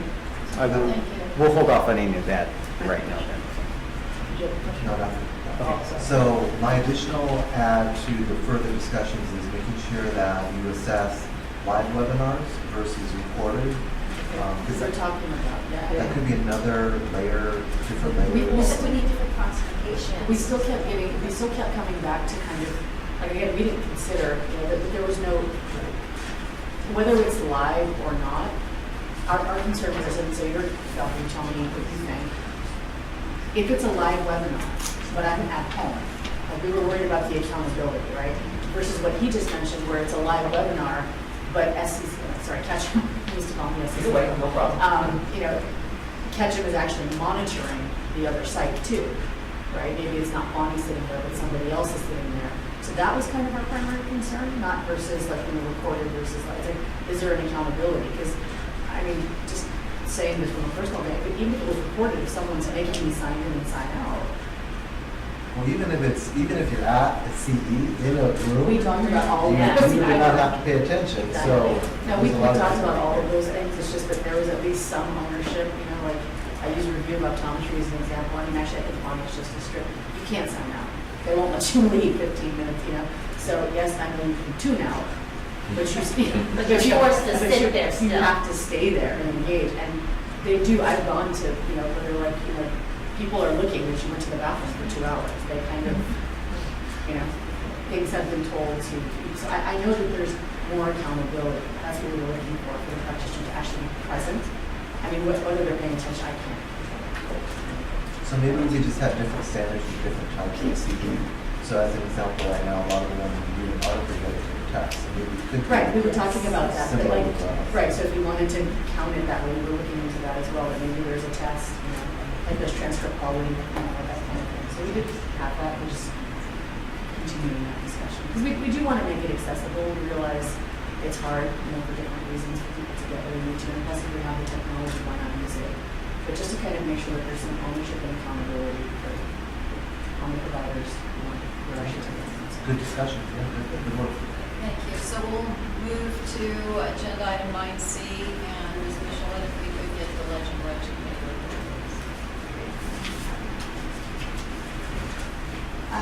So the first is AB 896 by Assemblymember Lowe. It's the optician fund merger with the Board of Optometry. This is a board-sponsored bill. Right now, it's being heard on the 10th in Assembly Appropriations Committee.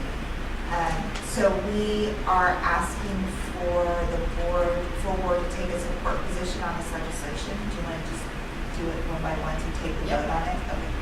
So this is the fund merger, so we kind of talked about this. So I would entertain a motion to have the board take a support position on AB 896. I move to take a board position on AB 896, a positive board position on 896. And do I have a second? Okay, discussion from the board. Wait, sorry. So we're still on 9C1? Yes. Okay, and it's kind of incorporating 10D, right? Because the 10D is about 10B is about the legislation. So I honestly, I'd rather have it be done, that motion be done under 10, because we're really just supposed to be reporting out. Okay, so well then, can I defer okay. Then I'll skip to number 2. I withdraw my motion. Children's vision, I don't know if staff wants to give a report on children's vision. Certainly. So with the charge to, and we did discuss some of this, I believe, last board meeting, to find an author to introduce the text from SB 402 from 2015. We were unable to find an author who was willing to introduce that language for us. We had good interactions with the stakeholders, both Kaiser, the Nurses Association, and then CTAs more engaged this time on the bill. We have some consensus language that we've been working on. We foresee being able to produce language that will be consensus, where we can bring in some of our opposition to be support. We're looking to do a legislative staff briefing in order to find new authors who might be interested in working closely with those stakeholders who we're able to bring on board, and then introduce a bill of that consensus language with new author for the 2020 legislative year. Any question? Oh, I have one comment then. So just to be clear though too, that this new approach only includes an informational sheet. It does not include the eye exams piece of it. So unlike before when we really were about trying to get parents to understand and put it in a packet with the signature of the importance of getting a comprehensive eye exam, that's not what this is anymore.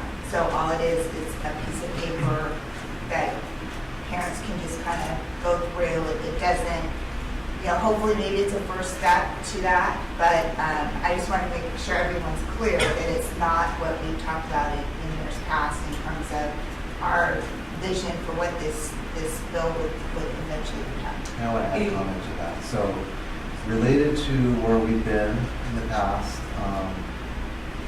it's always been kind of a two-part thing that we were trying to accomplish. We were trying to improve awareness, especially parent awareness, so that we would get to also the action and the justification for the action, which is children having their eyes examined.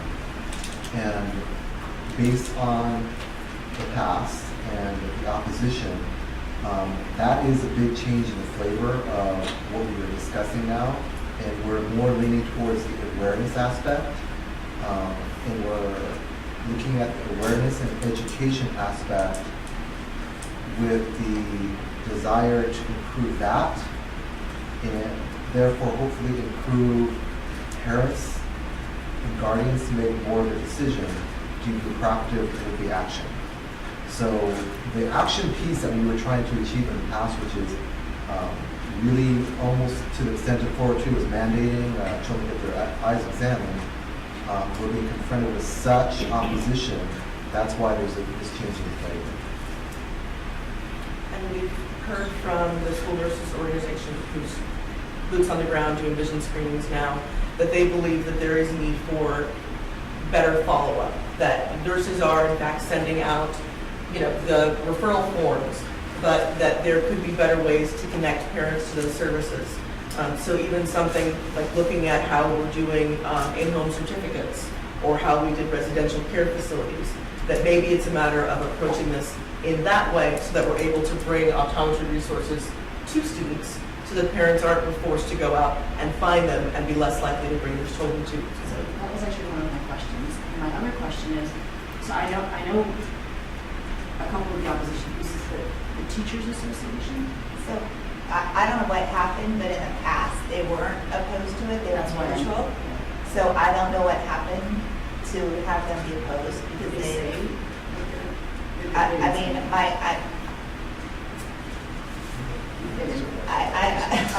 I have my inclination on what's going on, but yeah, in the past, they were always neutral. But now they're supporting the nurses, so, it is what it is. So I think we should move forward with it, but that's an update on that. Real quick, number 3, improves colloquy to optometrists after vision screening. Should it say optometrist and ophthalmologist? Yes, it should.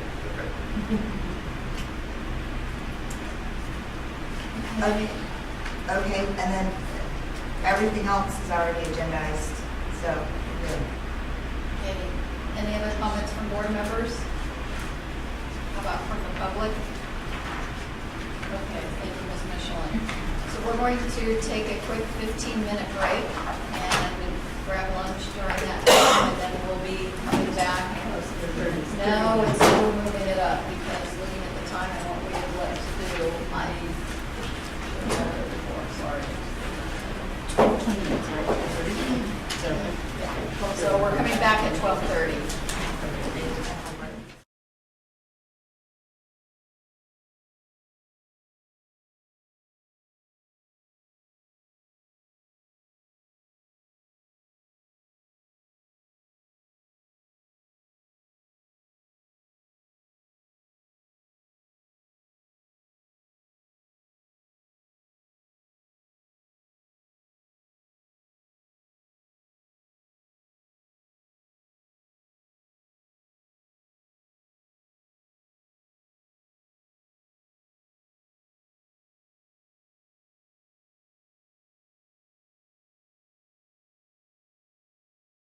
Back to the California State Board of Optometry after our lunch break. We have an agenda item shift. We'll be moving agenda item 10 after agenda item number 13. So we are resuming our session with agenda item 11. Okay, so members, the goal here today is to get this process going. Regulations take a long time because it's not just the text, it's a big package that has to get developed and work through various approval processes before it even gets submitted to the Office of Administrative Law. And all this has to be done before the law goes into effect July 1, 2020. Seems like a far time away, but it really isn't. So DCA had a goal to have this started and approved by the board in April. So we're kind of right on track here. If you could just go to the text, there's two sets of regulations, one for the optician program and one for optometry. We can go to the first set, the optician program.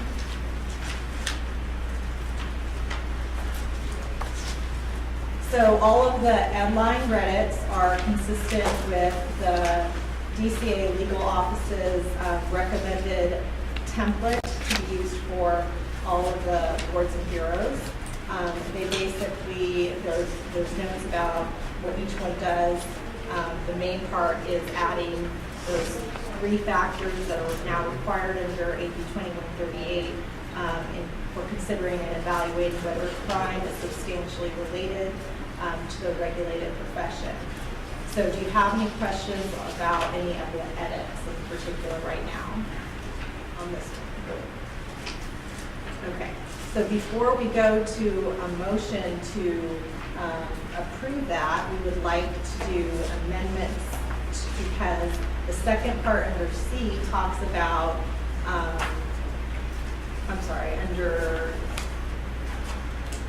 C1, those are it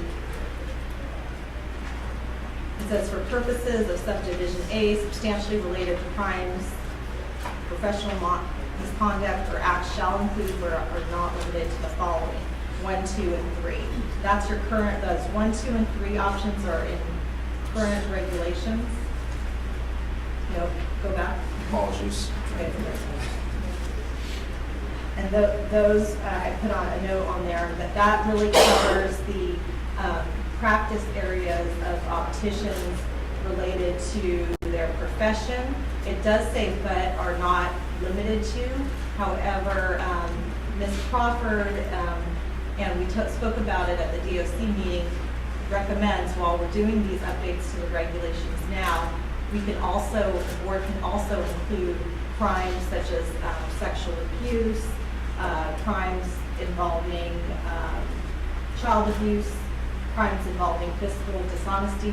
The DOC committee discussed that and discussed how some of those were very related in practice, some of the practitioners to the profession.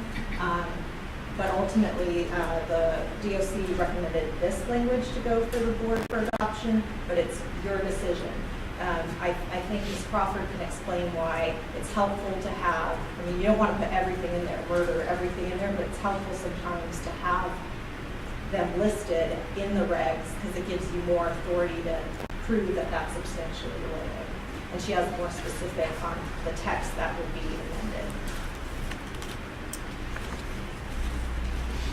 Anahita Crawford, Deputy Attorney General. We had discussed with the Dispensing Opticians Committee to potentially add additional factors under subsection C. And that would be what crimes what characteristics would be deemed substantially related by this board to the duties and functions of a licensee or a registrant. And the reason that's important is because there are certain characteristics inherent in that profession that showing a lack of those characteristics would be detrimental to the profession and to the consumers. So I've looked at disciplinary guidelines of other boards to see what some of the common themes are of what characteristics in healing arts boards seem to be important to those board members in those boards, such as the Registered Nursing Board and Licensed Vocational Nursing Pharmacy Board. And some of the things that seem to be common is that healing art boards consider crimes or acts of theft and dishonesty intrinsic in someone with good moral character. So they need to not have those characteristics. So if you're seeing an act done by a member of the profession and it happens to be an act of dishonesty, those boards have determined that that should be an act that is substantially related to the qualifications of that profession. The reason why or how that plays out with the ALJs and in hearings is that if we plead such an act and we claim that it is an act of dishonesty, then we can submit to the court, and the court can also understand that it's the board's position that such an act is considered substantially related. Otherwise, we would be going through the argument, and we have done that in numerous cases. We would go through the argument of saying, why is it substantially related? Why the board believes it would be versus, well, the board's already taken action and said it's substantially related. So I suggested looking at some things that the board might want to look at in addition to whatever else members believe should be considered as substantially related, if any. And those would be crimes or act of theft, dishonesty, fraud, or deceit, any kind of assaultive or abusive behaviors that has been demonstrated by the applicant or licensee, any kind of sexual misconduct, or perhaps if the person is a 290 registrant, that's considered that the underlying act that results in the 290 registration, which are people who are registered as being sex offenders, that the underlying act automatically determines that that person would not be qualified to hold a license because that license is that conduct is substantially related.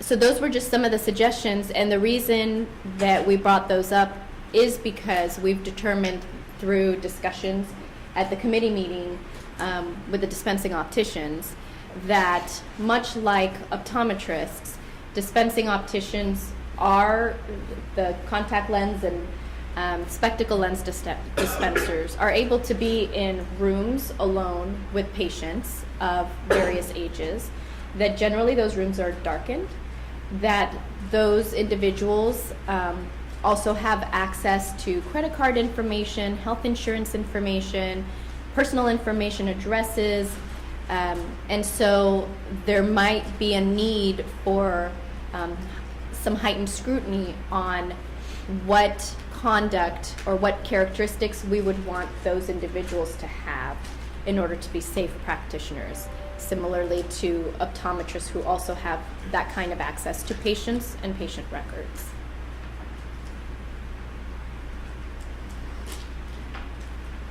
So I would suggest a discussion on determining if you'd want to add anything in addition to what C already has laid out. And C is, my understanding is those sections are generally what regulates optometrists and opticians. Well, that's opticians. And then Oh, this is opticians.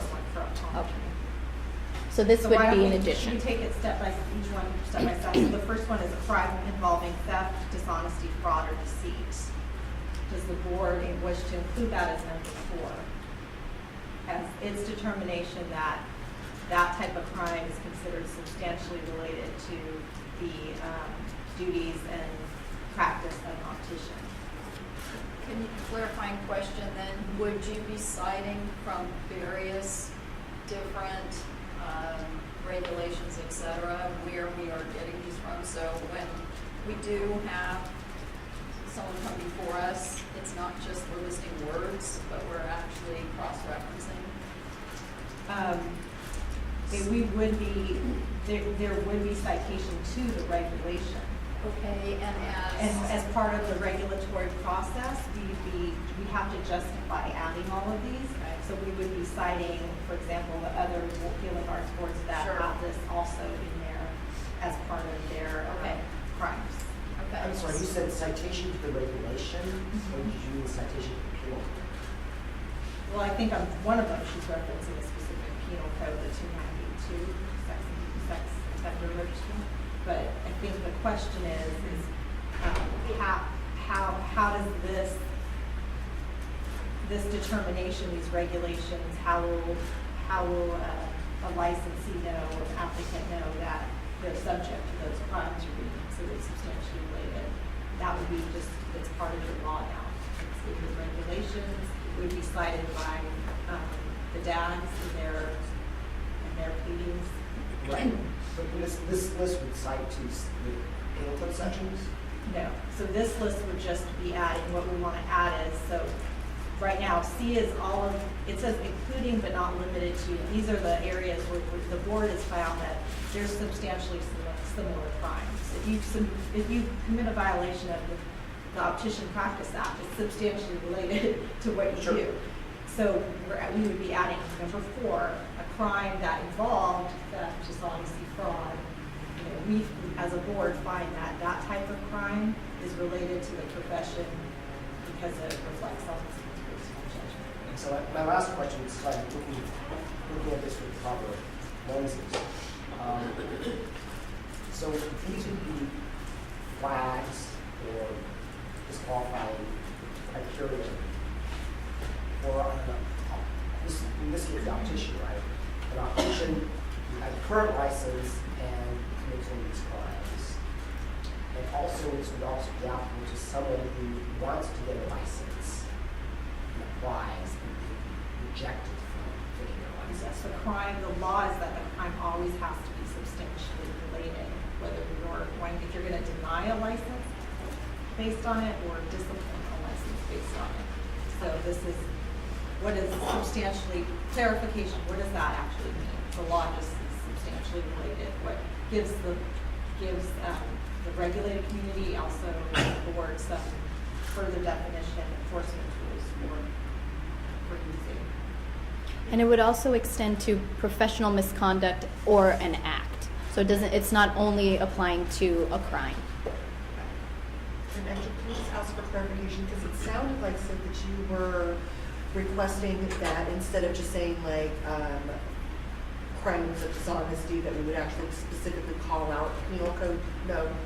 Well, Was I misunderstanding? Similar, yes, but similar to what's here. I want to make sure that it's not just a suggestion, that's literally going to be like the part of what you That's put the together. It's the exact, the edit that you're Great. voting on is the exact language. That's why I'm trying to be really specific. Yes. With the lack of crime Yes. involving So, theft. so it would be like acts of dishonesty such as theft, penal code section with this, penal code section that, and you list them out? Yeah, well, no, and just like it appears here, just making sure that what Okay. appears here is what's going forward, and it's not just a comment that they will take as something to think about. No, this is what we want it to say. Yeah, Okay. substantially related crimes, professional misconducts, or acts shall include, And not this not is- limited to the following. After number 3, the next one would be theft, dishonesty, fraud, and deceit, or deceit. That was the first one. So I have a general question. So these suggestions do not lessen our ability as a board to use discretion, correct? It just clarifies so that if these things are found to be the case, it's less likely that if it goes to hearing, they will be presented to us the way that we would want it. It makes it easier if it goes to hearing for the board to meet the element of that requisite that if you're gonna deny a license, it's otherwise within the law, the limitations of the law, which 2138 will address, that it is substantially related to the optician's profession. And the authority cited gives a stronger definition of what our thought process is. Right, because right now you can include someone murders. It's not in there, but of course you're gonna argue that it's substantially related because Correct. you don't want murderers to be opticians or, you know, People within are. so, but this gives the benefit of prosecuting, to have that in regulations as the board stamp of approval, that that's considered substantially. Am I right, sort of understanding, just sort of, you know, trying to give myself a possible case, if we had an optician who, you know, perpetrated credit card fraud, and in fact it was with customers. If we didn't have that spelled out here, that dishonesty, financial crimes, what is it again? Theft, dishonesty, fraud, or deception is here, then we have to prove to the judge that that sort of activity is in fact substantially related to the practice of being an optician, since folks look at credit card numbers, have access to insurance. So what we're saying right out the gate is that this is substantially related, and it's not necessary for us to, in each individual case, prove that it is substantially related. We recognize that the handling of credit card information, insurance information, makes honesty and not fraud important to the characteristics for these professionals. Right, and I think I would even modify your example because you said if it happened in the workplace, that there was this credit card fraud.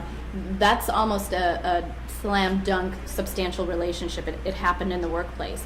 So even if you were to take that out, that it didn't necessarily happen in the workplace, it happened outside of their profession, if the board determines that theft or dishonesty is an important enough factor that they would want it deemed a substantial relationship factor, then even if it didn't happen in the workplace, even if it was just an act of theft, Like shoplifting. Shoplifting, they would say, the board could say, we've determined any kind of dishonesty or theft is substantially related. So even over here, shoplifting that had nothing to do with your job, that's something that we could argue the board determines theft is a substantial relationship act, and therefore that has already been met. We don't have to argue that. I think to Dr. Kawaguchi's point that it gives us more flexibility to evaluate instances that might be cause for revocation. Right. Any comments on this particular item from other board members? Okay. Good to go on that one. Okay, the other one was assaulted or abusive behavior, assaultive or abusive behavior. Abusive behaviors. Any comments on that one or questions from the board? What would happen if there was how do we kind of analyze that in a kind of domestic situation where there are accusations of you push me, she pushed me, etc.?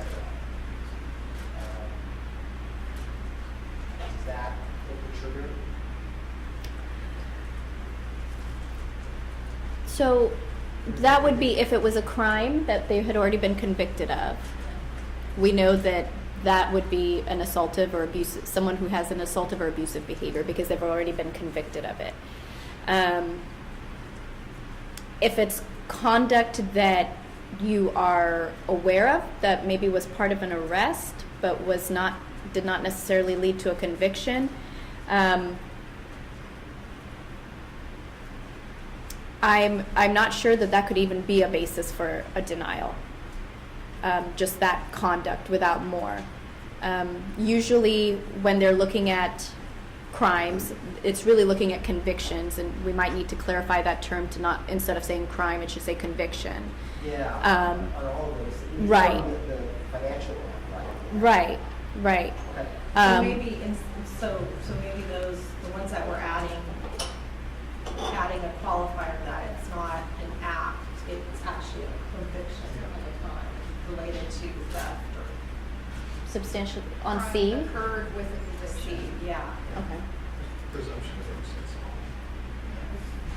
Remember, right now you're just saying, if this happened, the act happened, it's substantially related. We find it substantially related.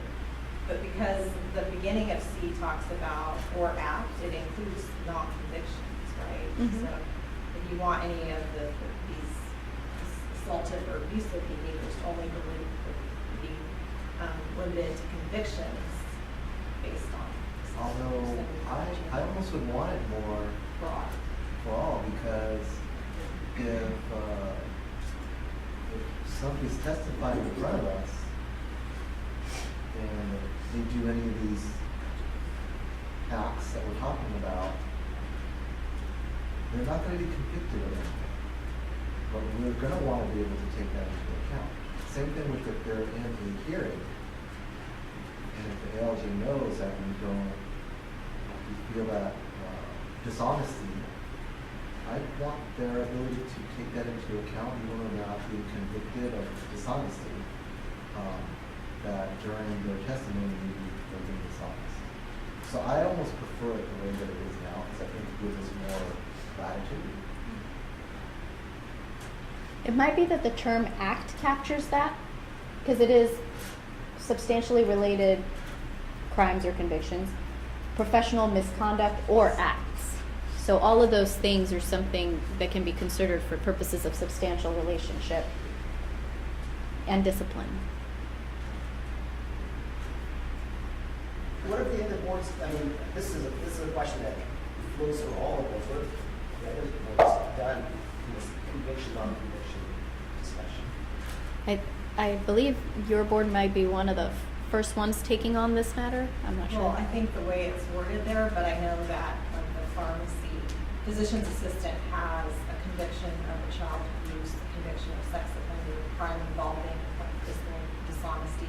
But because we're amending it to, add professional conduct, which is allowed under 2138, I think the way C is worded is just to make it broader. It's not just the convictions, it's also professional misconduct or other acts, which isn't contrary to 2138. Again, we're just limiting criteria for what's considered substantially related in order to meet the obligation of anything we base a denial or revocation on has to be tied to the duties of profession, the nature of the duties of profession.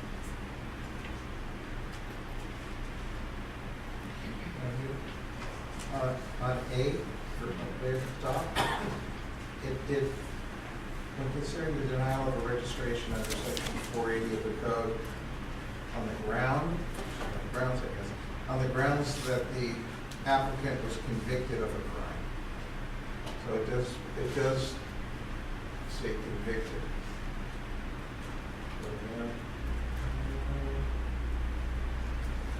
Further down. Another way. Keep going. No, keep going. It's there somewhere. I'm looking at it on mine. So one with there's HM6 on the side. I guess it's farther down.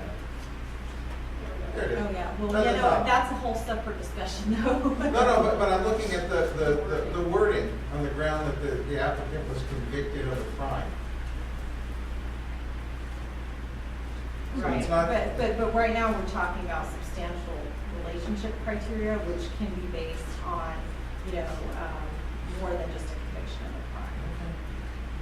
If you go up to go back up.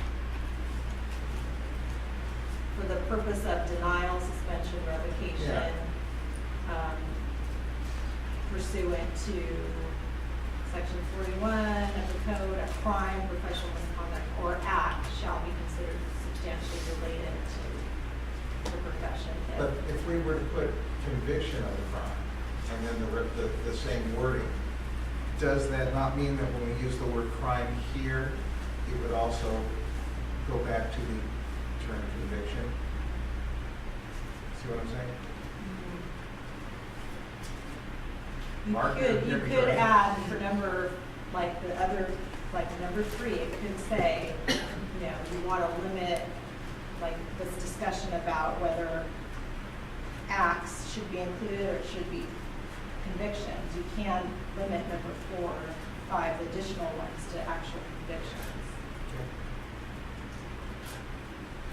Actually, You have to be limited. Glenn's comment actually was making me change my mind. So,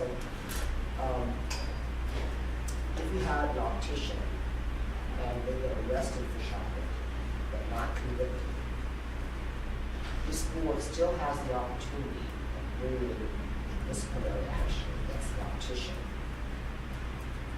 under the clear and convincing standard as opposed to beyond reasonable doubt. And if you prove that the shopping actually occurred, then it's substantially related, and or at least the allegation is substantially related, so that you can bring the action. And it's so. Am I right? Is that what he's saying correct? It's not as if it doesn't have to be based on a conviction. It can be an act without. It can be an act without a conviction. Right. We would just have to prove that the action. That the act Right. occurred. Right. You can prove that the act occurred. Okay. All right. And that it's substantially And that's- related. Yeah, so Right. it's one prong of the Right. requirements. Okay. I'm much more comfortable with the language. Leaving out conviction. Any other comments? That was for assaultive or abusive behavior. That was another. And then the third one was, can you read this third one again? Sexual misconduct. Oh, acts of sexual misconduct. Or wasn't there something about the 292? Oh, or if an individual is registered pursuant to Penal Code Section 290, then the crimes underlying that would be deemed substantially related. And then Penal Code 292 is sexual offenders. Just 290. Section. Mm-hmm. Any comments from the board? Okay, now we'll return to the public. So we covered all 3. Oh, okay. Comment-wise. What, no comments on the third one? Yeah, yea or nay, that's it. That's, I just did a circle and there's no comments. Maybe. Any comments from the public on any one of the 3 or all 3? Okay. So what do you think? So maybe the first motion is whether you want to edit this language to include all of those 3. Okay, is there a motion on the floor? So moved. Okay. Is there a second? Second. Roll call. Dr. Trensky? Aye. Ms. Michelin, aye. Dr. Tollett? Aye. Ms. Garcia? Aye. Dr. Calhoun? Aye. Dr. McIntyre? Aye. Mr. Mariani? Aye. Ms. Satterwhite-Scribble? Aye. Dr. Long? Aye. Ms. Randall? Aye. Okay, so now the second, I'll actually ask for someone to entertain a motion to approve the proposed regulatory amendments to section 1399.270, Title 16 of the California Code of Regulations related to substantial relationship criteria, direct staff to submit the proposed text to the Director of the Department of Consumer Affairs and the Business Consumer Services and Housing Agency for review, and if no adverse comments are received, authorize an executive officer to make any non-substantive changes to the rulemaking package and set the matter for hearing. Someone entertain that motion? I'll second it. Do I have Well, one of us want to one voice? Dr. Wong moved and Dr. Charles. Okay. I'm sorry, And discussion? an amendment to, if I didn't say it, with the edits already approved. Just discussion on in front of the public. Dr. Trexie. Aye. Ms. Fishman. Aye. Dr. Chalo. Aye. Ms. Garcia. Aye. Dr. Stowage. Aye. Dr. McIntyre. Aye. Mr. Morano. Aye.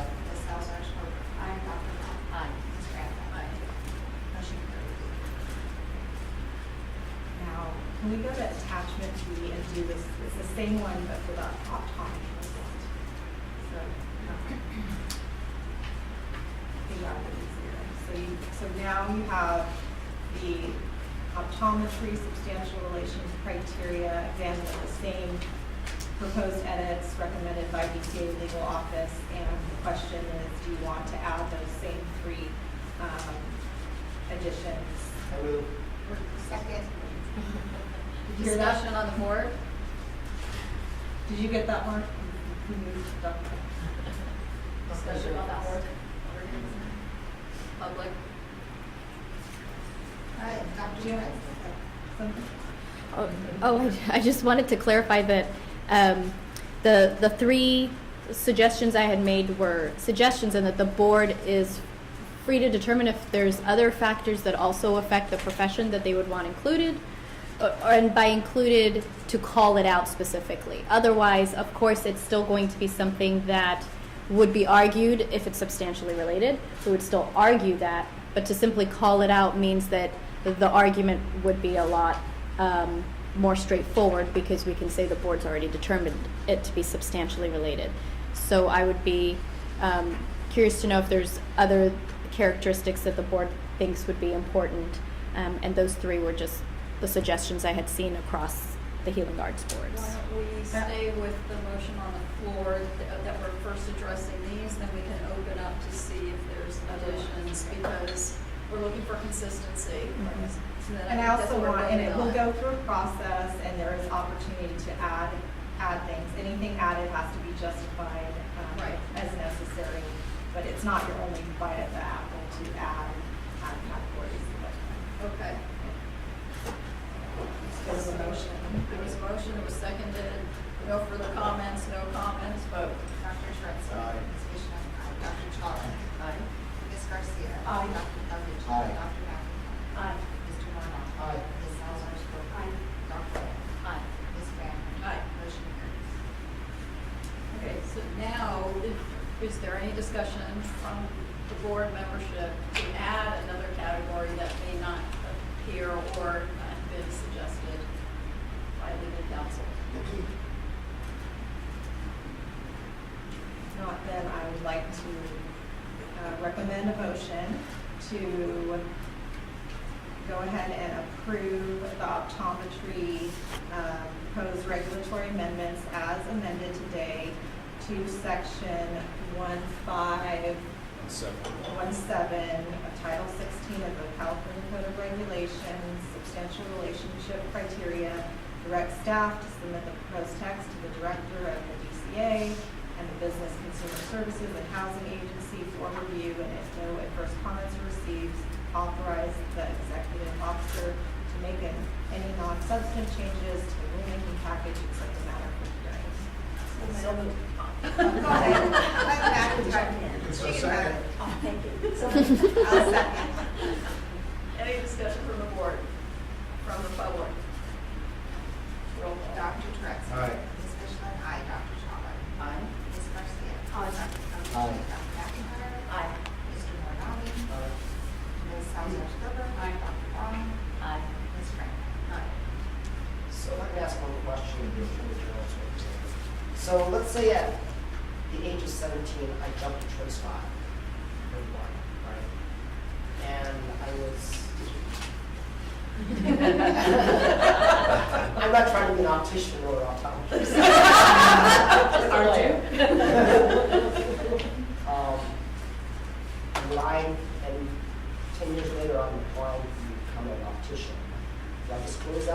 license? And then what happens to my application? Isn't that under seal, that you have to still disclose? With 2138, it would be more than 7 years in the past, and it would not be a violent crime, so it would not be something that we as enforcement would look So at. that's at 2020. In beginning 2020. But also there's discretion right now. Yes. You wouldn't necessarily deny that license, right? So my questions would be convicted, and if so, we convicted as a minor or as an adult? Because we also don't get records, if you're convicted as a minor, we wouldn't receive that. Also, have you been rehabilitated? We still have an opportunity. Which is what we're going to next. I'm more concerned about kind of the hoops that a person has to go through if you're losing a situation, that kind of situation. Next. Okay, can we go back to the opticians? Yes, that one. I apologize if it's difficult for you to get out together. So the red line text is the text substantively the same as proposed by DCA Legal. DCA Legal had basically proposed that there, within the first part of the determining whether an applicant had been rehabilitated based on conviction of a crime, there was still going to be an evaluation of whether there had been a showing of rehabilitation, and had put forth 5 categories that they recommended as a template, but subject to each board just going through and deciding whether they wanted to use those categories. The DOC committee, again, met at length and decided to make the yellow amendments to change a couple of the categories, and there's justifications for all of that on the record. Watch the DOC committee, but Ms. Crawford also can speak to either each one, or if you have questions about why things have changed. Okay, board members, do you have questions, comments? Yes, Dr. Fresky. Is the correct wording on the ground that the applicant was convicted of a crime, or should be grounds? Singular as well.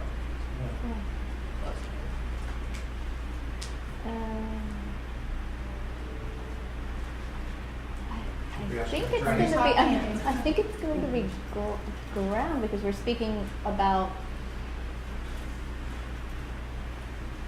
Denial on the ground. right, the convicted of a crime or crimes, and it's one ground, the conviction in this instance. Because I think we speak about, we're speaking specifically about applicants who have been convicted but who have completed their probation without any kind of violation. So it's singular and not plural. So I read that as just one thing, but I mean, I think that they I can be differ. based, a denial can be based on multiple crimes, right? So, but this would apply for the entire denial. So if it's a grammar thing, we could just, the motion could be, that's a non-substantive change. So. But I do want to, if no one else has any questions. Just checking this side, any questions or comments? Okay. On number 2, there is an amendment, the length of time that has elapsed since the criminal conduct and the completion of probation. Ms. Crawford pointed out before this session that it's a little confusing with "and" because it makes it seem like you're comparing the length of time between those two things. So it should be, instead of "and," it should be "and or." So you're looking at both things kind of separately, either separately or together, but not the length of time between the two. So if I can make that as the amendment for number 2. And for number 3, the DOC really wanted to make sure that number 3 is whether applicant is a repeat offender of the same or similar crimes and the total criminal record. I neglected, and there was a discussion about that it has to be same or similar, substantially related crime. So again, just that qualifier that it should be substantially related crime. I think the intention was right, that with 2138, we're looking at the 7-year timeline. But what if you've got someone who has committed credit card fraud multiple times, once within that 7 years, and then maybe 2 or 3 times before the 7 years, that this would give us the opportunity to bring to bear those other 3 convictions and thinking about whether or not they have a history, and therefore, that would be substantially related. And indicate that they have not been rehabilitated. As they went through sentencing, probation, the 3 previous times, and then again offended within the 7-year time period. Again, this will go through the whole regulatory process. Yep. There will be public comments, and then the board can address and amend if necessary to decide. This is to get the ball rolling on the regulation changes. Any more comments from the board? Public? Okay, so will someone do a motion to approve the proposed regulatory amendments to section 1399.271, criteria for the denial and reinstatement of registration of Title 16 of the California Code of Regulations, direct staff to submit the proposed text to the Director of DCA and the Business Consumer Services and Housing Agency for review, and if no adverse comments are received, to authorize the executive officer to make any non-substantive changes to the rulemaking package and set the matter for hearings. Okay. Any other comments from the board? From the public? Roll call. Dr. Trex. Aye. Ms. Michelin. Aye. Dr. Chaudhary. Aye. Ms. Garcia. Aye. Dr. Calhoun. Aye. Dr. McIntyre. Aye. Mr. McDonald. Aye. Ms. Salzar-Sperber. Aye. Dr. Wong. Aye. Ms. Cranmer. Aye. Motion carries. So similar, very similar edits for the optometry program now. Regulations. Similar to the optometry. Yeah, okay. Consistency then. Comments from the board? From the public? Sports? Sorry. You know, I'm looking at the title of this regulation, which calls out rehabilitation. And the prior regulation that we just voted on, and the title is criteria for denial of reinstatement of registration. Should rehabilitation be somewhere on the formal one? It's just the title, right? It's a drafting question, but it took me a while to figure out what the difference is. I think that would be non-substantive change, so it's included in the motion, but I appreciate the time. Look at that. Yeah, I think it's okay. Other comments from the board? From the public? Okay, let me see here.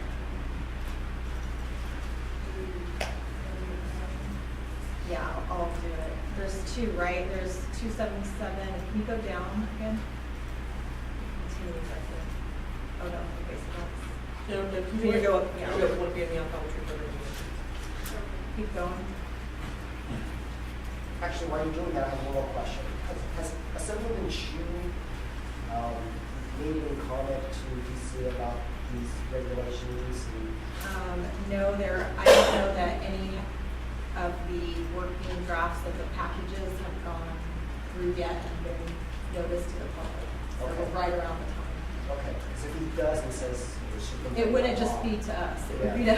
Yeah, I'd be interested in hearing.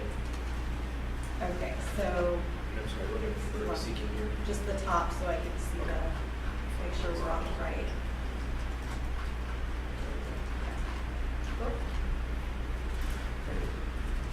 Okay, and so this is just one regulation that deals with both denials and revocations, but again, the edits are consistent with what we just talked about for the DOC committee regulations, and with the same edits that I proposed for the DOC, those minor, and/or for number 2, and the edit to number 3, for same or similar substantially related time. So is there any discussion, or should I propose a motion? Discussion from the board, just to move around. Discussion from the public. Okay, we entertain a motion to approve the proposed regulatory amendments as amended to section 1516 of Title 16 of California Code of Regulations. Direct staff to submit the proposed text to the director of the BCA and the Business Consumer Services and Housing Agency for review, and if no adverse comments are received, authorize the executive officer to make any non-substantive changes to the remaining package except for now prepared. So, do I have a second? Second. Okay, any more comments from the board? From the public? Roll. Dr. Shredski. Aye. Ms. Michelin, aye. Dr. Chvala. Aye. Ms. Garcia. Aye. Dr. Carpenter. Aye. Dr. McIntyre. Aye. Mr. Morano. Aye. Ms. Salzar Spruill. Aye. Dr. Wong. Aye. Ms. Graham. Aye. Motion carried. Never mind.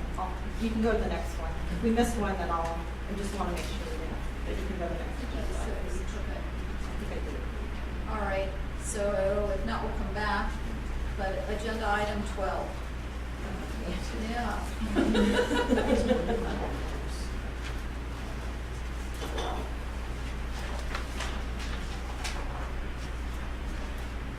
So this was a request to have the board go ahead and do the same type of approval, but both for the form for certifying immunization shots for optometrists that meet the criteria, and also for proposed regulatory language. I think there was a comment for from someone from some member that said they want to make sure Breeze would be able to handle this, and that applicants can be filled with Breeze. So the solution to that is for the regulation text to not incorporate a form, but to actually spell out what requirements you're asking for in the form in the text. So I made the changes, if you go down now to the form.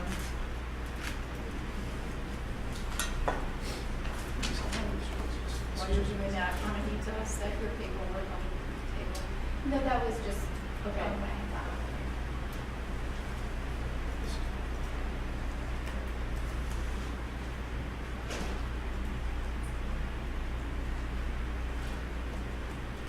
So there were several edits based on the last board meeting, removed certain things and just updated the form. So if we can get a motion to now approve the form as an acceptable form for applicants to apply for immunization certification, subject to any grammar or technical edits.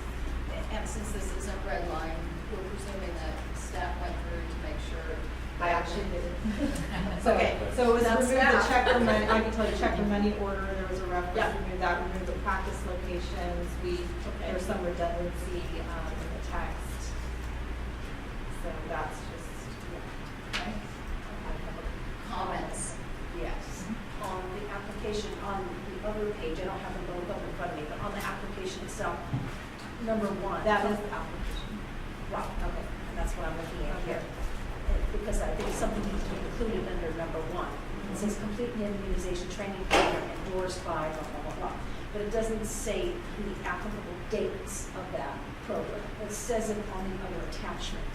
It has to be done after a certain date, but I think we need to specify that on the actual application too, because that leaves it very open, complete an immunization training program. It doesn't say, I did it 2 years ago. Okay, so, Try to get to that form. I think the idea was we're just at that form, that introductory, we're basically just laying out the law, what's actually in the law, and then what we're asking for is documentation, right? And at second part of the form. To apply, you submit the completed form, provide documentation for items 1 and 2 above. With your application, I think we could do an amendment there to say that the programs will be considered that, let's see, get the language from, September 10th, 2018. thank you, yeah, that show completion after September 10th, 2018 are acceptable. You could add that as an edit to the form. That needs to be on that. So with that amendment, well, are there any Other comments I can try Could you go down to the bottom? Just the name of the form itself. Application for optometrists to administer should be immunization shots. That's the name of the form, so we should use the full name of the form. in the box itself? Yeah, it Oh, says was he application for sentence? optometrists to administer shots, doesn't say immunization shots. Which is the title of the form. Okay. You're talking about Is right that here? the signature? No, in the box, In the box it's itself, right declaration. there, right there. Administer immunization shots.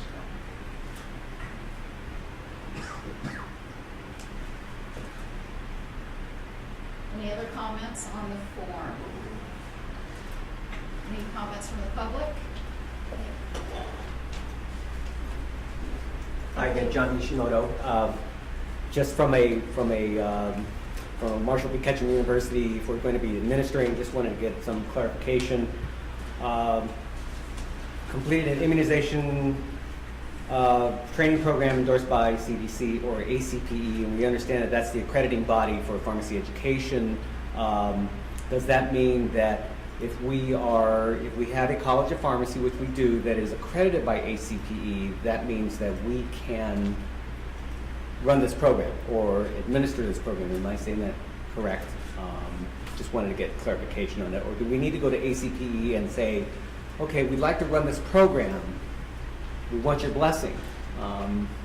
Just wanted to get clarity on that part. I think the statute is endorsed by either the CDC or the accreditation.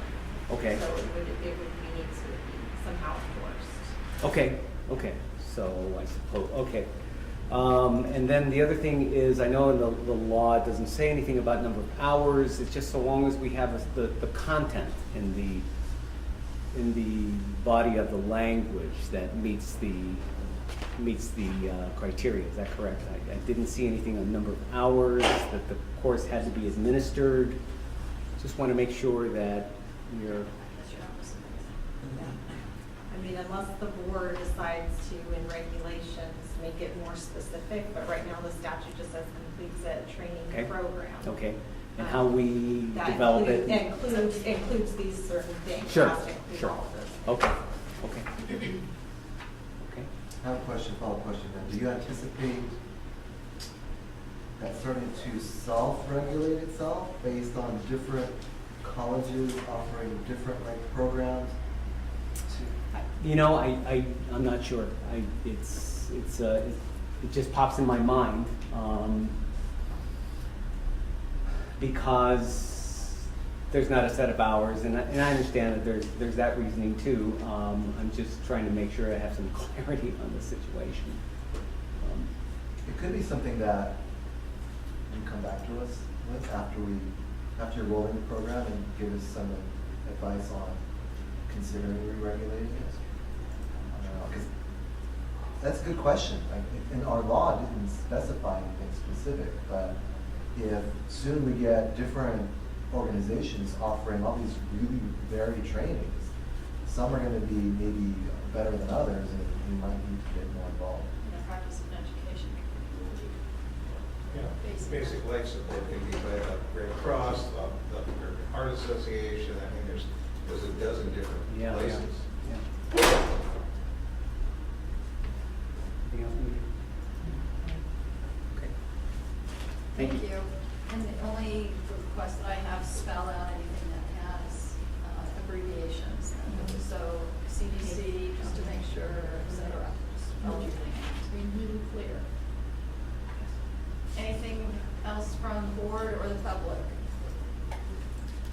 Okay, would you like a motion to accept the form, or? Yeah, why don't we do the regs too, and then Okay. we can combine them. Okay.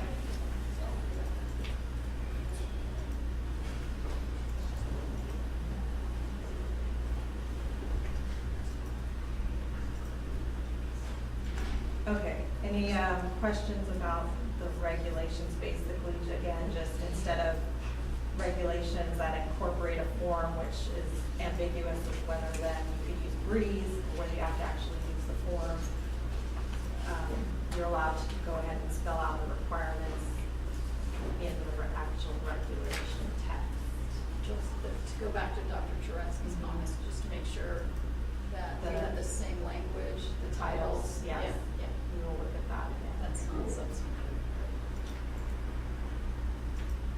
Anything on the board? Any other comments, questions? Public? Okay. All right, so let's do, and will you propose a motion to approve both the form with the edits discussed as well as approve the proposed regulatory amendments with the edits discussed for section, to add section 1572, Title 16 of the California Code of Regulations. Direct staff to submit the proposed text to the Director of DCA and to the Business Consumer Services and Housing Agency for review, and if no adverse comments are received, authorize the executive officer to make any non-substantive changes to the rulemaking package and set the matter for hearing. I so moved. Do I have a second? Second. Any discussion, further discussion? Public? Roll. Dr. Turetsky. Aye. Ms. Michelin, aye. Dr. Chawla. Aye. Ms. Garcia. Aye. Dr. Calhoun. Aye. Dr. McIntyre. Aye. Mr. Mardani. Aye. Ms. Salzar-Spiller. Aye. Dr. Wong. Aye. Ms. Graham. Aye. Motion carries. Okay, we're going to take a quick 5-minute break, and then we'll reconvene for the last few items on our agenda. California State Board of Optometry back from break. Nina has. So sorry about this, but in the DOC's regulations, they have if you go to 271, which you did a motion for, we discussed all of that, and then we switched automatically to optometry, and we approved that. But we didn't have on the record 272, which is the next one. In optometry section, they combine these for both denials and suspensions. In opticians, they have them separated, but it's the same concept. So it's substantially the same. So I would just need a motion that to approve 1399.272 in the same, for the same language with the same amendments as 1399.271 was approved. So moved. Second. Okay, discussion by the board? Public? All right. Dr. Turetsky. Aye. Ms. Michelin, aye. Dr. Chawla. Aye. Ms. Garcia. Aye. Dr. Calhoun. Aye. Dr. McIntyre. Aye. Ms. Mardani. Aye. Ms. Salzar-Spiller. Aye. Dr. Wong. Aye. Ms. Graham. Aye. Sorry. Went downhill fast. It's okay. Okay. Next on the agenda, item number 13, we'll move to election of board officers. We have for election today, president, vice president, and secretary. We'll start first with president. Our nominated board members have provided candidate statements that have been given to the board and to the public. Is there desire for additional comments or questioning? Okay. So, should we take comment from public? Any public comments on the candidates? Your choices today. Oh, okay. Would the candidates like to make an additional statement? Okay. So your candidates are Mr. Mordomi and Ms. Sperber. I will again roll Ms. Brandbein. Mr. Mordomi? Pardon me. Dr. Chawla? Ms. Sperber? Ms. Garcia? Mark Mardoni? Or Dr. McIntyre? Mark Mardoni? Did I just get Kawaguchi? I did. Apologize. Dr. Kawaguchi? Mr. Marlon. And I will move to Ms. Michelin. Ms. Mr. Mordoni? Great. Then I will, thank you. Yes, then I will move to Ms. Ferber. Ms. Berber. Dr. Turetsky Mark Cordone. and Dr. Wong. Ms. Berber. We have elected Mr. Mordoni as our president for the 2-year term that will begin in July. I'm sorry, 1-year term, thank you. Just like consistency. I like consistency, just keep it going. All right, next we have for a vote the position of vice president. We are considering the nominations of Dr. Kawaguchi and Dr. Wong. Do we have a desire for additional comment from either of our nominees? Questioning from the board? Comment from the public? Again, your choices will be Dr. Kawaguchi and Dr. Wong. We'll start with roll call. Ms. Brandwein? Dr. Kawaguchi.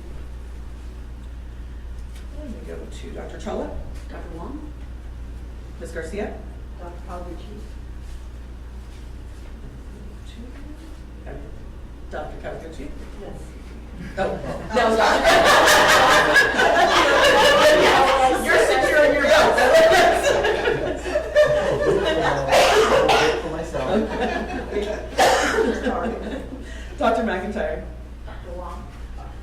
Ms. Michelin? Dr. Calvich? Mr. Borgoni?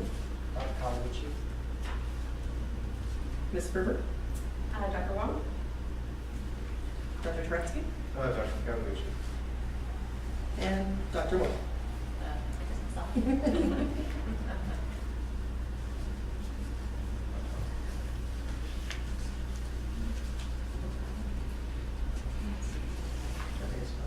No. So we have elected Dr. Kawaguchi.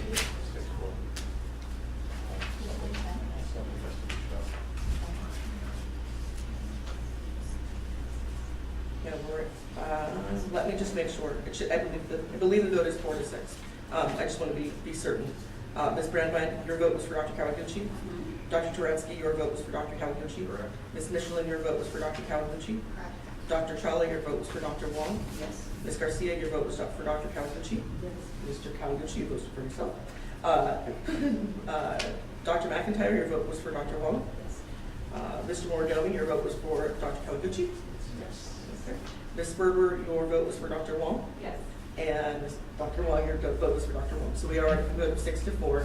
We've elected Dr. Kawaguchi as our new vice president for the 1-term year. We'll now move to secretary.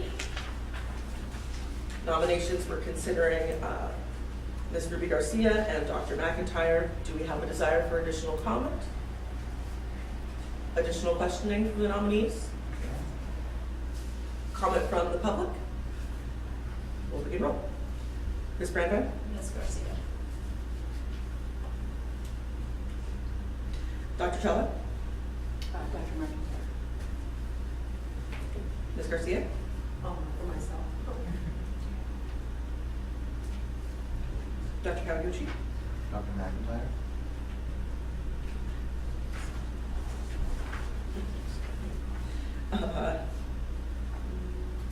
Ms. Michelin? Ms. Garcia? Mr. Borgami? Ms. Garcia.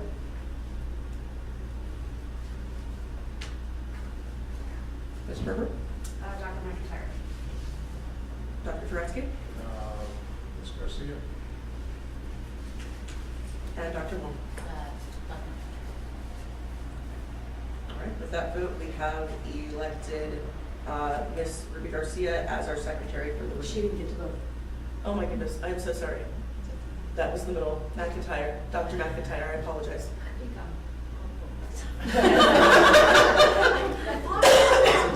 So it's a tie, yes. Well, you don't fall, I mean, you're not, it's not a legal call, your policy manual doesn't speak to it. I just did a Google search. Robert Rules of Order, I put Robert Rules of Order regarding tied voting, answer. But the Who knows point, that's if what you- they did for It elections. says, according to Robert Robert rules, the president always votes in a ballot vote, therefore he cannot break a tie vote because he cannot vote twice. Your president should have announced that the vote was a tie vote, and the members would keep voting until someone receives a majority vote. Oh, thank you, Robert. There is another proposal that, of course, these terms do not begin until July. There had been discussion, and staff needs to make an effort, although new, in pursuing the appointment of the Senate Pro Tem's board member, which could be done, and then we could call a meeting by telephone before the end of June, where we would vote, and that new member would have an opportunity to provide an 11th vote.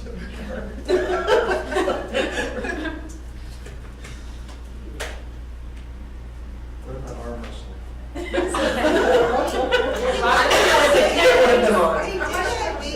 an election on it, they flipped a coin. Yeah, I'm joking, they flipped a coin. Yeah, city council Yeah. election somewhere, yeah.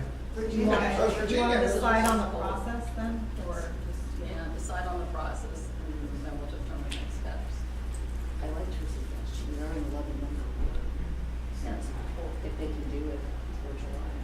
But if they can't do it before, Yeah, Then, yeah, then then. arm wrestling stands? no, voting until there's, I believe what I heard and we discussed was we could continue the voting process. You could have So more what new we- board members, because some of us expire on June 1st. But you're in grace period. So it's only to go to board Get meetings. appointed, you're the person who wants to play up. That's true too, so, I think we would call a teleconference meeting for late June, at which time we would allow for change of board members and the appointment of the Senate Pro Tem's appointee, and take vote on secretary for the year term. Do we have a motion? I so move. any discussion of the board? Public? All right. I should have discussion. Ms. Brandmeier? So I have this Oh, discussion. oh, yes, I have this yes, discussion yes. but before we go. So I just want to clarify for our two candidates that we're waiting for our new member, correct?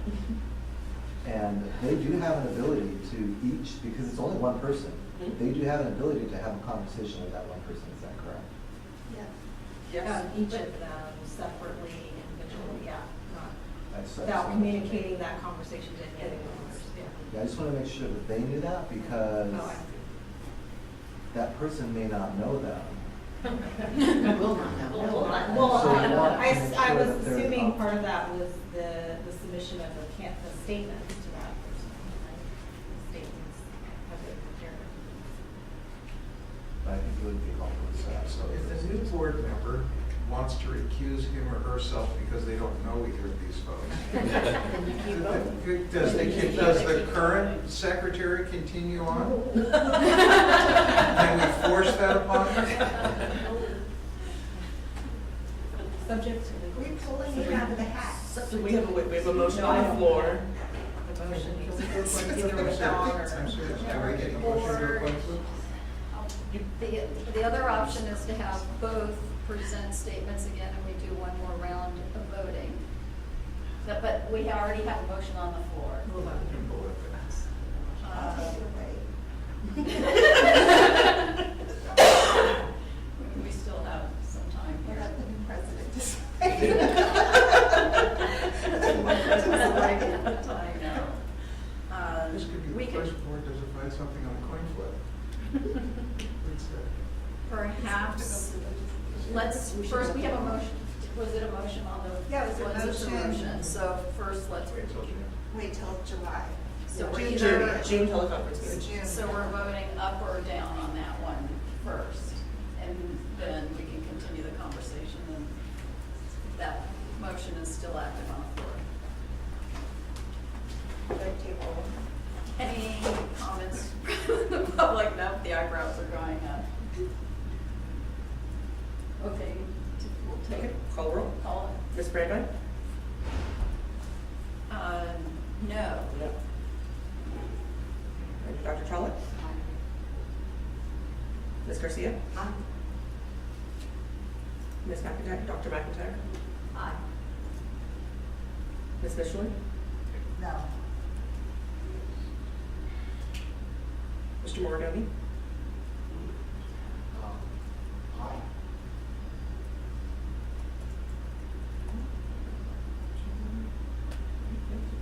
Ms. Berger?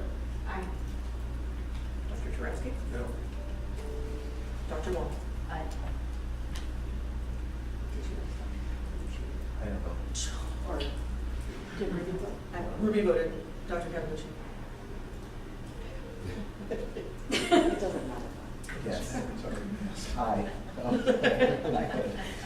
We have determined that we will hold this vote until a teleconference meeting to be scheduled in late June. Staff commits to working with the Senate Pro Tem's office in order to fill our vacant position, and no one can go away. All right, thank you, and congratulations Yes. to two who have been elected. Okay, so now agenda item 10. Agenda item 10 is the, pardon me. And maybe go for,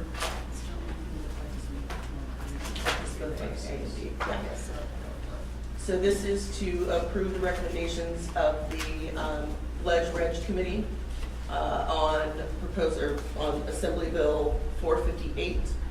Ledge Reg Committee has, pardon me, I'm sorry. Ledge Reg Committee did not take a position on this bill because we did not have language in print. To watch. To watch, yes.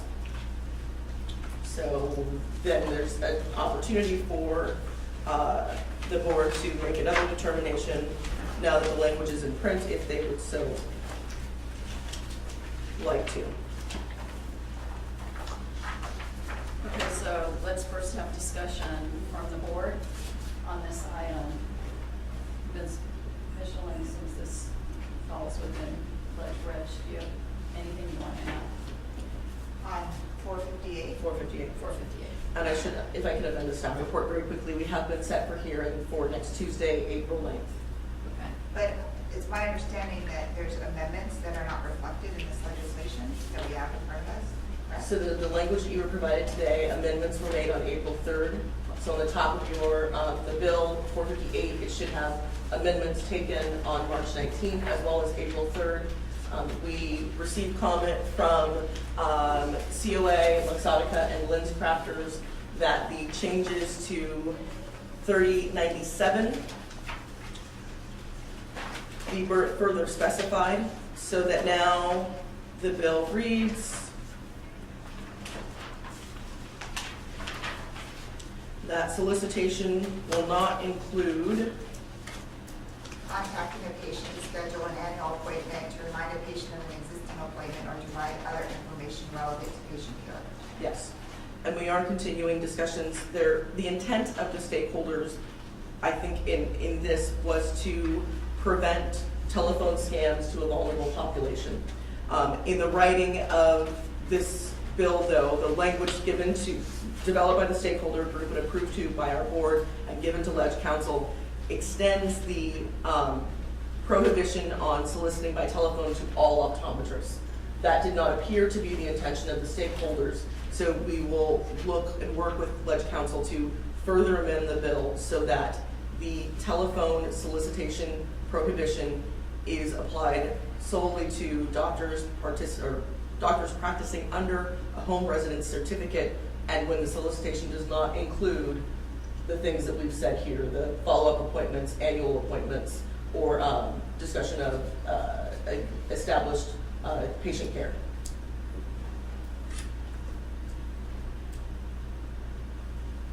So I guess we're asking for, since this was our, we want a support position, don't we? But did you have? I'm confused. I know. So, because I've got the changes from April 3rd that you had forwarded to me, which are not reflected in what's here from April 3rd. So we submitted to Ledge Council our language and our intent to make sure that those new provisions apply only to optometrists practicing under the home residence certificate. Correct. What they sent back to us was a further slicing out of the TPA register certification and the home residence certification. We do not feel that the language given to us by council is descriptive or slicing, is delineates clearly. So we would ask, we'll work with council to direct you all to the correct page. Actually, This is the actual bill right now in print, right now on my computer. This is the bill in print. The only thing they've amended so far on this bill in print is this. That's it? That's it. Yeah. There's nothing else in here. So, Which means they're not accepting our Good. recommendations. On the Section. thing which has been distributed to us on hard copy, on page 5, starting at line 20, E1. It says, before engaging the practice of optometry at a health facility, residential care facility, or home residence, an optometrist shall provide each patient, if applicable, the patient's caregiver, consumer notice approved by the board that includes the following. And one of the things it includes is at line 28C, an authorization to release the patient's medical information to the board. So the patient has to sign that. My concern with this bill is this was not supposed to include residential care facilities or healthcare facilities, because that's 3070.1 was specifically enacted to have its own set of regulations for those entities. The way that this is worded, if my group goes into a nursing home, and the physician says, I'd like you to look at Mrs. Smith's eyes, she's got a red eye that came up yesterday. If I don't have a signed authorization, Mrs. Smith has Alzheimer's, so if I don't have a signed authorization from her responsible party, I'm not gonna look at Mrs. Smith. And she might have to wait 8 weeks before we're back in that facility again. Just from my group, we see 50,000 folks in nursing homes a year. We figured that this would negatively impact somewhere between 8,000 and 10,000 people that are in need of care within a day or so. When we get there, we would not be able to get an authorization. So I spoke to Shara about this, and she had talked with the author, and they were going to make some changes which do not appear here, to sort of carve out home health care from residential care and skilled nursing. If we would have mind a moment, there's a member of the public who wanted to speak on this and needs to rush out. I do. Why don't you come on? Madam Chair, I appreciate that very And if much. you can Just introduce yourself. briefly, Drew Kyler from the California Optometric Association. COA has, consistent with Ms. Murphy's comments, recommended a support if amended position. Our only concern was the vagueness of the language relative to communicating, optometrists communicating with their patients, and so we appreciate the amendments that have been introduced, and I look forward to further amendments to sort of clarify the intent of that. You guys, this body will also take up 1467 today, the scope of practice bill. I just wanted to say that we appreciate the staff's recommendation, or the Ledge Committee's recommendation of support on this very much. It's a pared down bill, significantly pared down from what's previously been introduced to allow optometrists to perform certain procedures under the supervision of a doctor through a delegated service agreement. We think that paring down is an important component of this bill, and this board has on multiple other occasions supported legislation that did not include that type of supervision, so we would also urge your support on that. Again, apologize for my early departure, but appreciate you guys very much. Thank you. Thank you. All right, so my only comment is that it could still be amended in committee. yes. So my recommendation is that at this point, we take a watch on this legislation to see whether or not they actually take up the amendments that have been submitted on behalf of the board. And then if so, we can either say we'll have a special meeting to take a support position or whatever happens at the committee hearing. But my suggestion would be, because the amendments that Dr. Tretsky was referencing is not in print, I would not want to take a position other than watch on this legislation. So just because if we take a supportive amendment, we don't really are clear on the amendment. Yeah. Right. And it's You also wanna- it's a you wanna sponsored vote on bill. the action in print. And it's a sponsored bill. We wouldn't want to vote on a support of amend. We just need to make sure that the author and that Ledge Council will produce the amendments that we have sent to them, and we'll have asked them to take in committee on Tuesday. But remember, it's the member's bill. he can do whatever he wants. Yeah. So, you know, but I'm with Maria, we don't want to do anything. This, I'm reading it, what's in print does not have what Dr. Tretzky is saying was submitted. I would probably just do watch. If they ask, you could just say we took a watch position on it. It just says that we actually acknowledged and discussed it. The way that it's currently written will have a gravely negative impact on thousands of folks in nursing homes who will be unable to receive treatment. No, the only way they'll be able to receive that treatment is to be taken out to an outside ophthalmologist or to an emergency room. And it's just crazy. Yes. So I think what we would do then is entertain a motion to approve the recommendation of the Ledge Reg Committee for a watch on Assembly Bill 458. So moved. Second.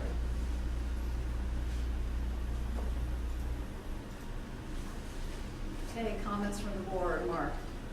So, I'm sorry, I would follow this more carefully.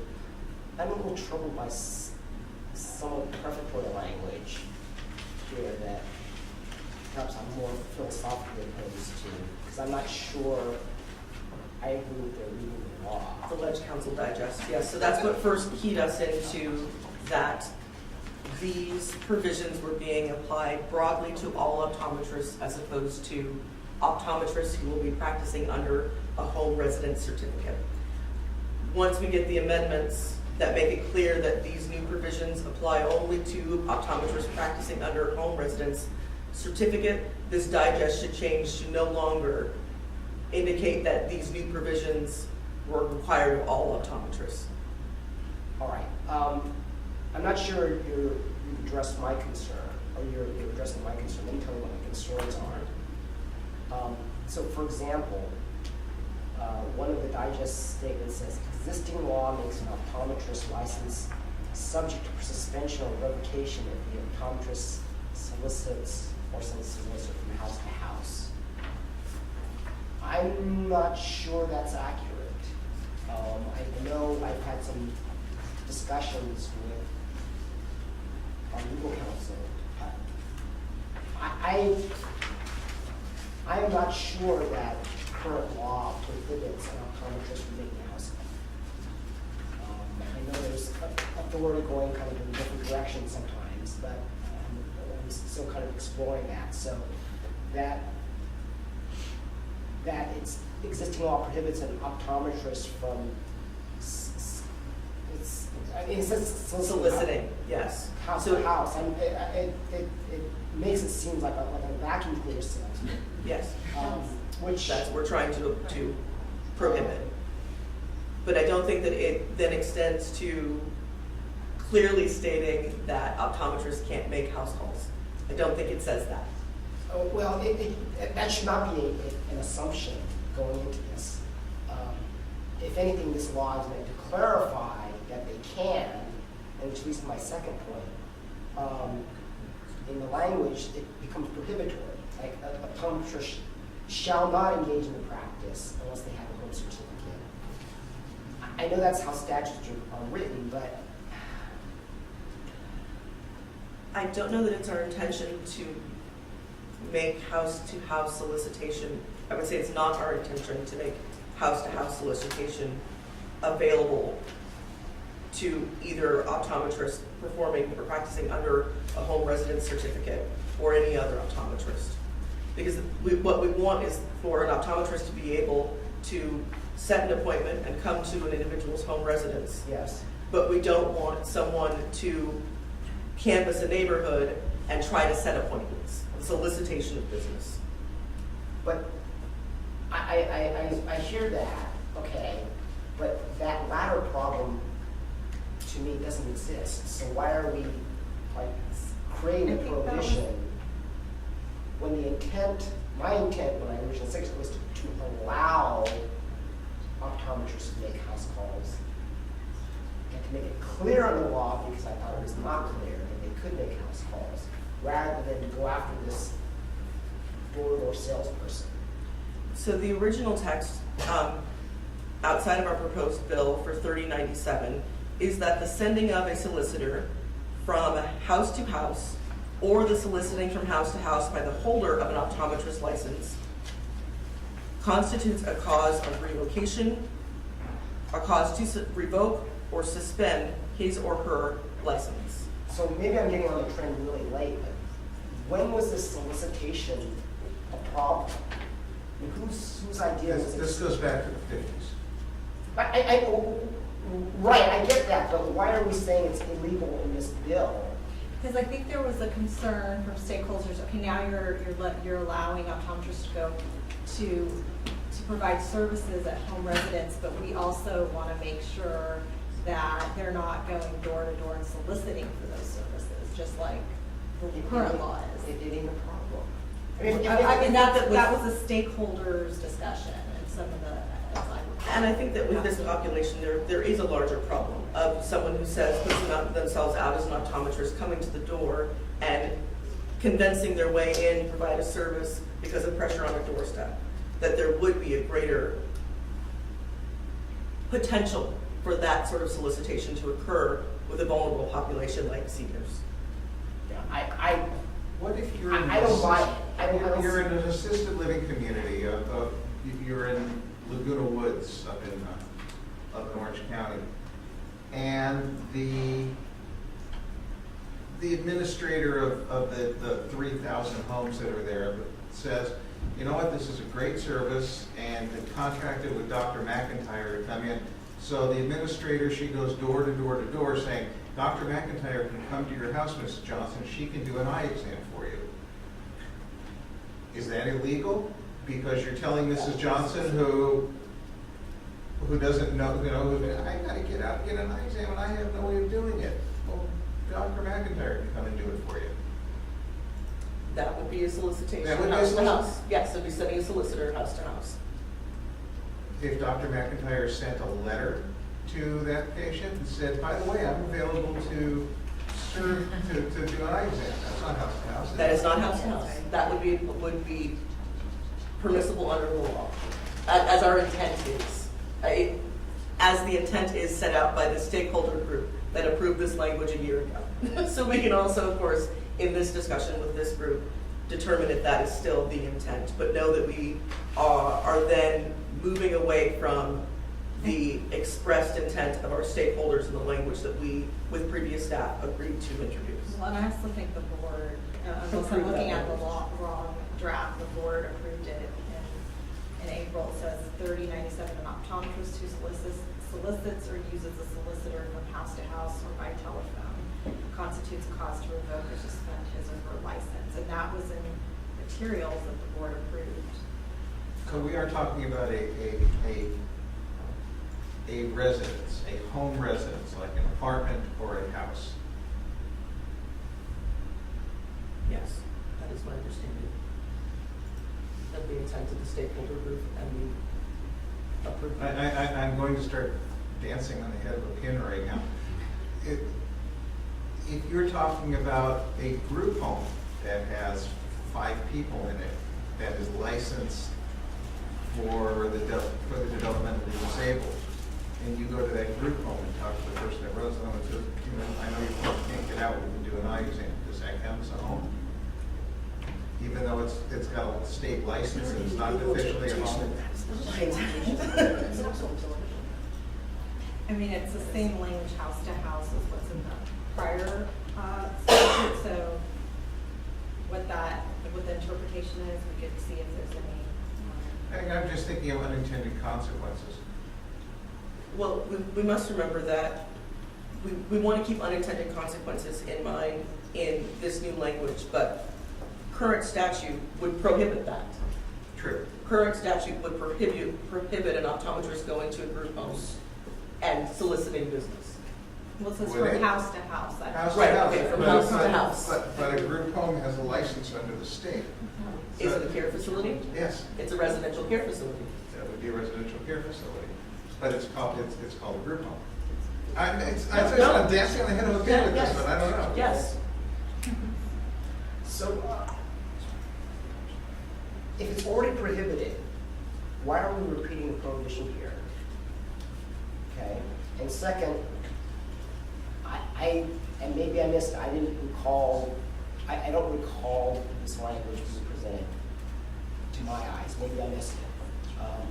But it seems like a whole different track from what the original intent of providing us calls. So I think though that there is, I apologize, let me just stop. Can I make a suggestion?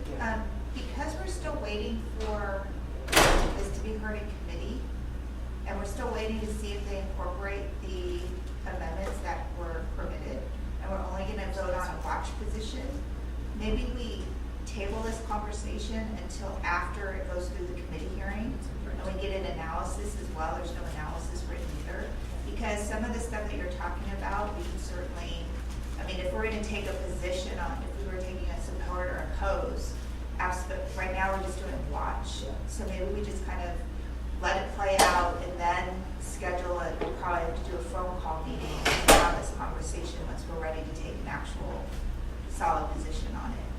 And then you can look up some of your some of the things that you have concerns with, and maybe send it to the team and see what they have to say. It's just for right now, because it doesn't even incorporate, they haven't caught up on the printing of the bill, putting some of these changes in print. Let's see what happens with the committee since it's next week. That would just be a good suggestion. Sure, I mean, I get it, the train is probably kind of leaving the station, but this is like a Frankenstein monster. It's been created, to my eyes. Okay, we've got a watch position. I think that we, the intent understood by the public comment. Did we vote on it then, or did we still watch it? I think did you make the motion to watch? Yeah, there was a motion in a second. And so this was our discussion on it, and so we can do public comment. I just had a question. It's pretty routine when you have people moving into a neighborhood to send out a good neighbor package or whatever. So am I to understand that that's illegal for an optometrist? No, it would be illegal for an optometrist to attain the recent sold home list and then walk a neighborhood talking to each of those new homeowners about coming to their local optometrist. It would not be illegal for an optometrist to include in that new home packet a letter or flyer that says, come and visit your local optometrist. And that's different from sending out a letter to every homeowner. Yes. But either of those You're are allowed. walking a fine line here. Yeah, real fine. So you're looking for litigation, I think, by going down this pathway. So the current law is the sending of a solicitor from house to house, or the soliciting from house to house by the holder of an optometrist license constitutes a cause to revoke or suspend his or her license. I don't know if there's case law on it, and I don't know how it's being applied by the board, but that's the language. Right, I understand. So if you're a member of your Chamber of Commerce and you send out a letter to every member of the Chamber of Commerce, that's okay, but you can't contact people by direct mail.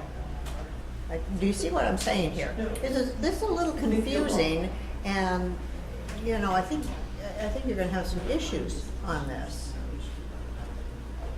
I think Dr. Miller's point is that you're an attorney, you deal with these things all the time. I just did the same. Volume, sorry. I think that Dr. Miller's point is that practitioners will have a difficult time walking and navigating because it is such a fine distinction. Like, we're arguing that point here, and we deal with this type of language, verbiage, things all the time. So I think her point is Clarify it. Now that you're looking at it, dealing with it. It is confusing at best, and I don't think most ODs are that familiar with the law. This is something that could very easily be violated. And I understand, yes, you send out a letter, you're blah, blah, blah, blah, blah. But the thing is, the law should be clear enough that a doctor can go in and read it. Or another doctor, which happens most of the time, complains about a fellow practitioner. Okay. So I think are two things here that what we want to do is to, I think, separate this discussion. So we want to, at least, I think for clarity for staff, and I think in clarity of the law as well, that we discuss on one hand the prohibitions for communication to patients, communication from practitioners who are practicing under their home residence certificate, because we're dealing with a more vulnerable population. There seemed to be a need from stakeholders to discuss the communication there. And then clarifying what is our existing 3097 language about solicitation that applies to all optometrists. Does that make sense? I think that there's a way to separate these out, that in 458 we shouldn't be amending 3097 to address communication under the home certificate, that we should be looking at that separate. And then as a separate issue, we look at how we can clarify 3097 in order to make it so that optometrists have a clearer guide about how they communicate by email, by mail, by telephone, by home visit. Yes. Okay. Yes, 3097 should be part of a separate conversation. Yes. Okay. So are you going to discuss that with the author to take that out of this? Yes, we will. So we will discuss with, we have an opportunity with this bill to amend 3097 if we'd like. What I will suggest to the author is that we remove the discussion of communication under a home residence certificate to place further or up in the statute where we are just addressing home residence. And then if we want to or are able to have the discussion about communication by all optometrists and an amendment to 3097, then we have this vehicle with an opportunity to do that. But that would be separate from how we are addressing a vulnerable population. But I still think that there are still sticky points about, as you mentioned, whether or not we should allow home-to-home solicitation for seniors, or we should allow or prohibit telephone, right? I think that's what we're really looking at. I apologize. I think you need to go back and look at why this was in here and approved by the board, because this was based on something that the board looked at and approved, so that was, We're also, we need to revisit the history. In June 29, 2018, the board approved this language. you're talking about seniors though. It might not be seniors. You could be talking about, somebody who's fully confident that has a physical disability. Could be talking about a senior who's fully confident and just doesn't get out. Yes. Could be talking about somebody that has a developmentally delayed son or daughter. I mean, there's a million and one different things with this. That would cause someone to be Yeah, called it's out. not necessarily seniors. So actually, just to put an exclamation point on my thought, I apologize, please don't indulge me. For our next conversation, when we were talking about visits for the elderly, I had in mind a permission to do that, not to create a prohibition on everything else, which I think this is to become. So That's what it's doing. yeah. That's why. All right, so we would need to take a vote on the watch position recommended by the Ledge-Reg Committee. We have a motion and a second, and so I will go through roll call. Ms. Brandmeier has stepped out. We will go to Dr. Chawla. And then to Ms. Garcia. Aye. And then to, that's where I should put Dr. Kawaguchi. Aye. And then Dr. McIntyre. Aye. Then Ms. Michelin. Aye. And then Mr. Morganti. Abstain.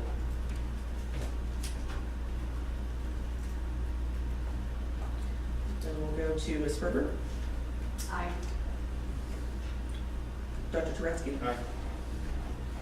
And Dr. Wong. Do we want a motion to take 3097 out of this discussion, or want to just leave things the way they are, just leave it all as watch? If you'd like to make a motion to do such. I don't. I think we need to revisit what happened before about 3097. I won't make a motion. All right, and with that, we would move to Assembly Bill 613, which has a support position or support recommendation from the Ledge Reg Committee.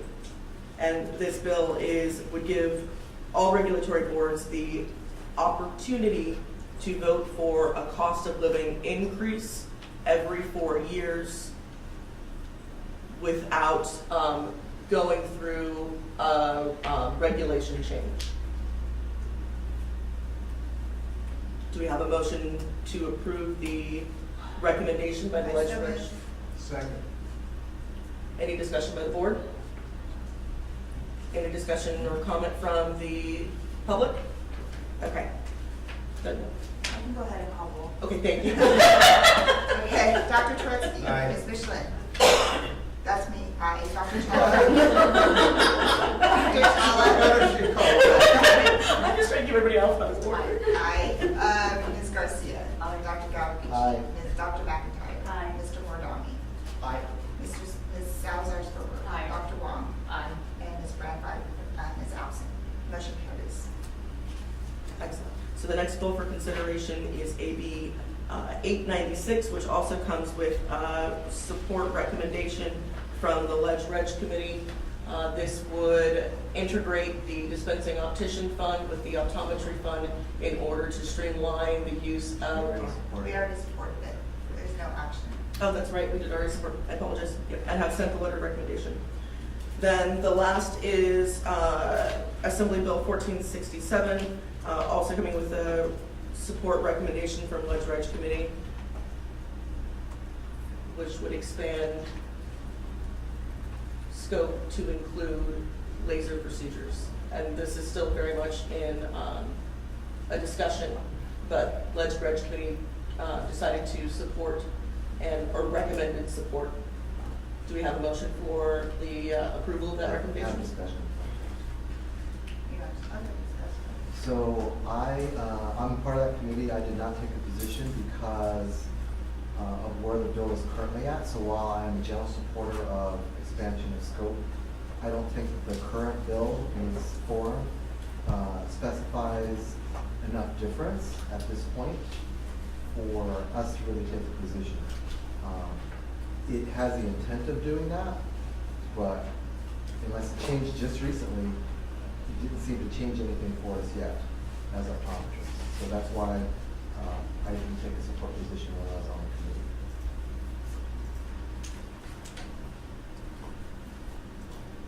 Is there any other discussion? What do you mean it doesn't change any? Right I mean, now, the it's language is basically saying that there can be a collaborative relationship that's written down between ophthalmologists and optometrists, and it just basically spells out all the things that regulate us currently, and that's the scope Already there. there's no change really right now. The COA did discuss with us at the committee meeting that there is intent of more amendments to come. We're going to get more specific, and that would be more related to the expansion of scope. But right now, the way the bill is written, I didn't see that much expansion of the scope. I did, yeah, to Glenn's point, and it says, in addition to the authority granted pursuant, blah, blah, blah, set forth in an agreement between the optometrist and the ophthalmologist, but it doesn't say we can do anything different than we already can. Is that what you? That's what I. Yeah, I mean, I don't see what the agreement's supposed to mean, because there's no difference in our ability to treat or not treat. Yes. Yes. This is a vehicle that will. So it's just a vehicle to be amended and add things to Yeah. it. So this bill is up in Business and Professions on the 23rd of April. We could certainly take a watch position on it and then wait and see what happens. If we're gonna already have to have a call about the other bill, we might as well add this to the list, see what happens in committee. My guess is it'll be amended. My Yeah. guess is it'll end up going through till August. Yeah. So we have plenty of time. So we can amend it to take a watch position. So, Lena, right now, if an ophthalmologist wants to delegate follow-up on a post-surgical patient to an optometrist, and you follow Mrs. Smith day one after her cataract surgery, that's perfectly legal. So this doesn't change that, does it? I don't know, I have to look at it further and figure Okay. it out. Yeah, all right, so this is just a vehicle then, that's it, right? Nothing else? In that case, I agree with you. Okay. Do we have someone who wants to make a motion for watch? I make a motion that we watch 1467 and take further action at our next meeting. Second. Maria? Do you want to call it? Yeah, is there any public comment? Comments from the board? Okay, Dr. Tredsky. Aye. Ms. Michelin, aye. Dr. Chawla? Aye. Ms. Garcia? Aye. Dr. Calhoun? Aye. Dr. McIntyre? Aye. Mr. Moriyami? Aye. Ms. Salzar Sperber? Aye. Dr. Wong? Aye. And Ms. Brandwein is absent. Motion carries.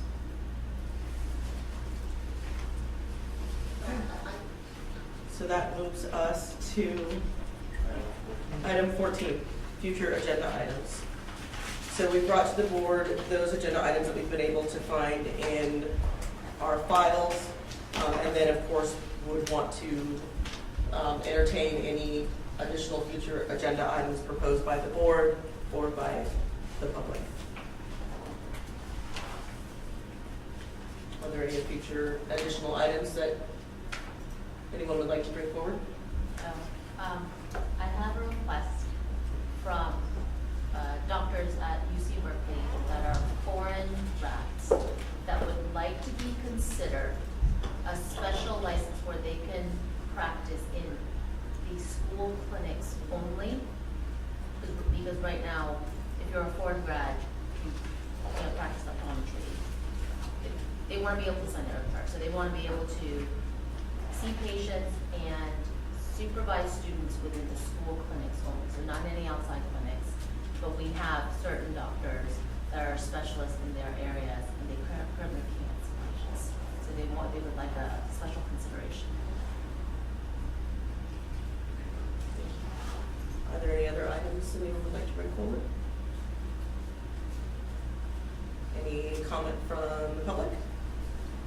Then that would be In Sid's absence, Oh. as the acting.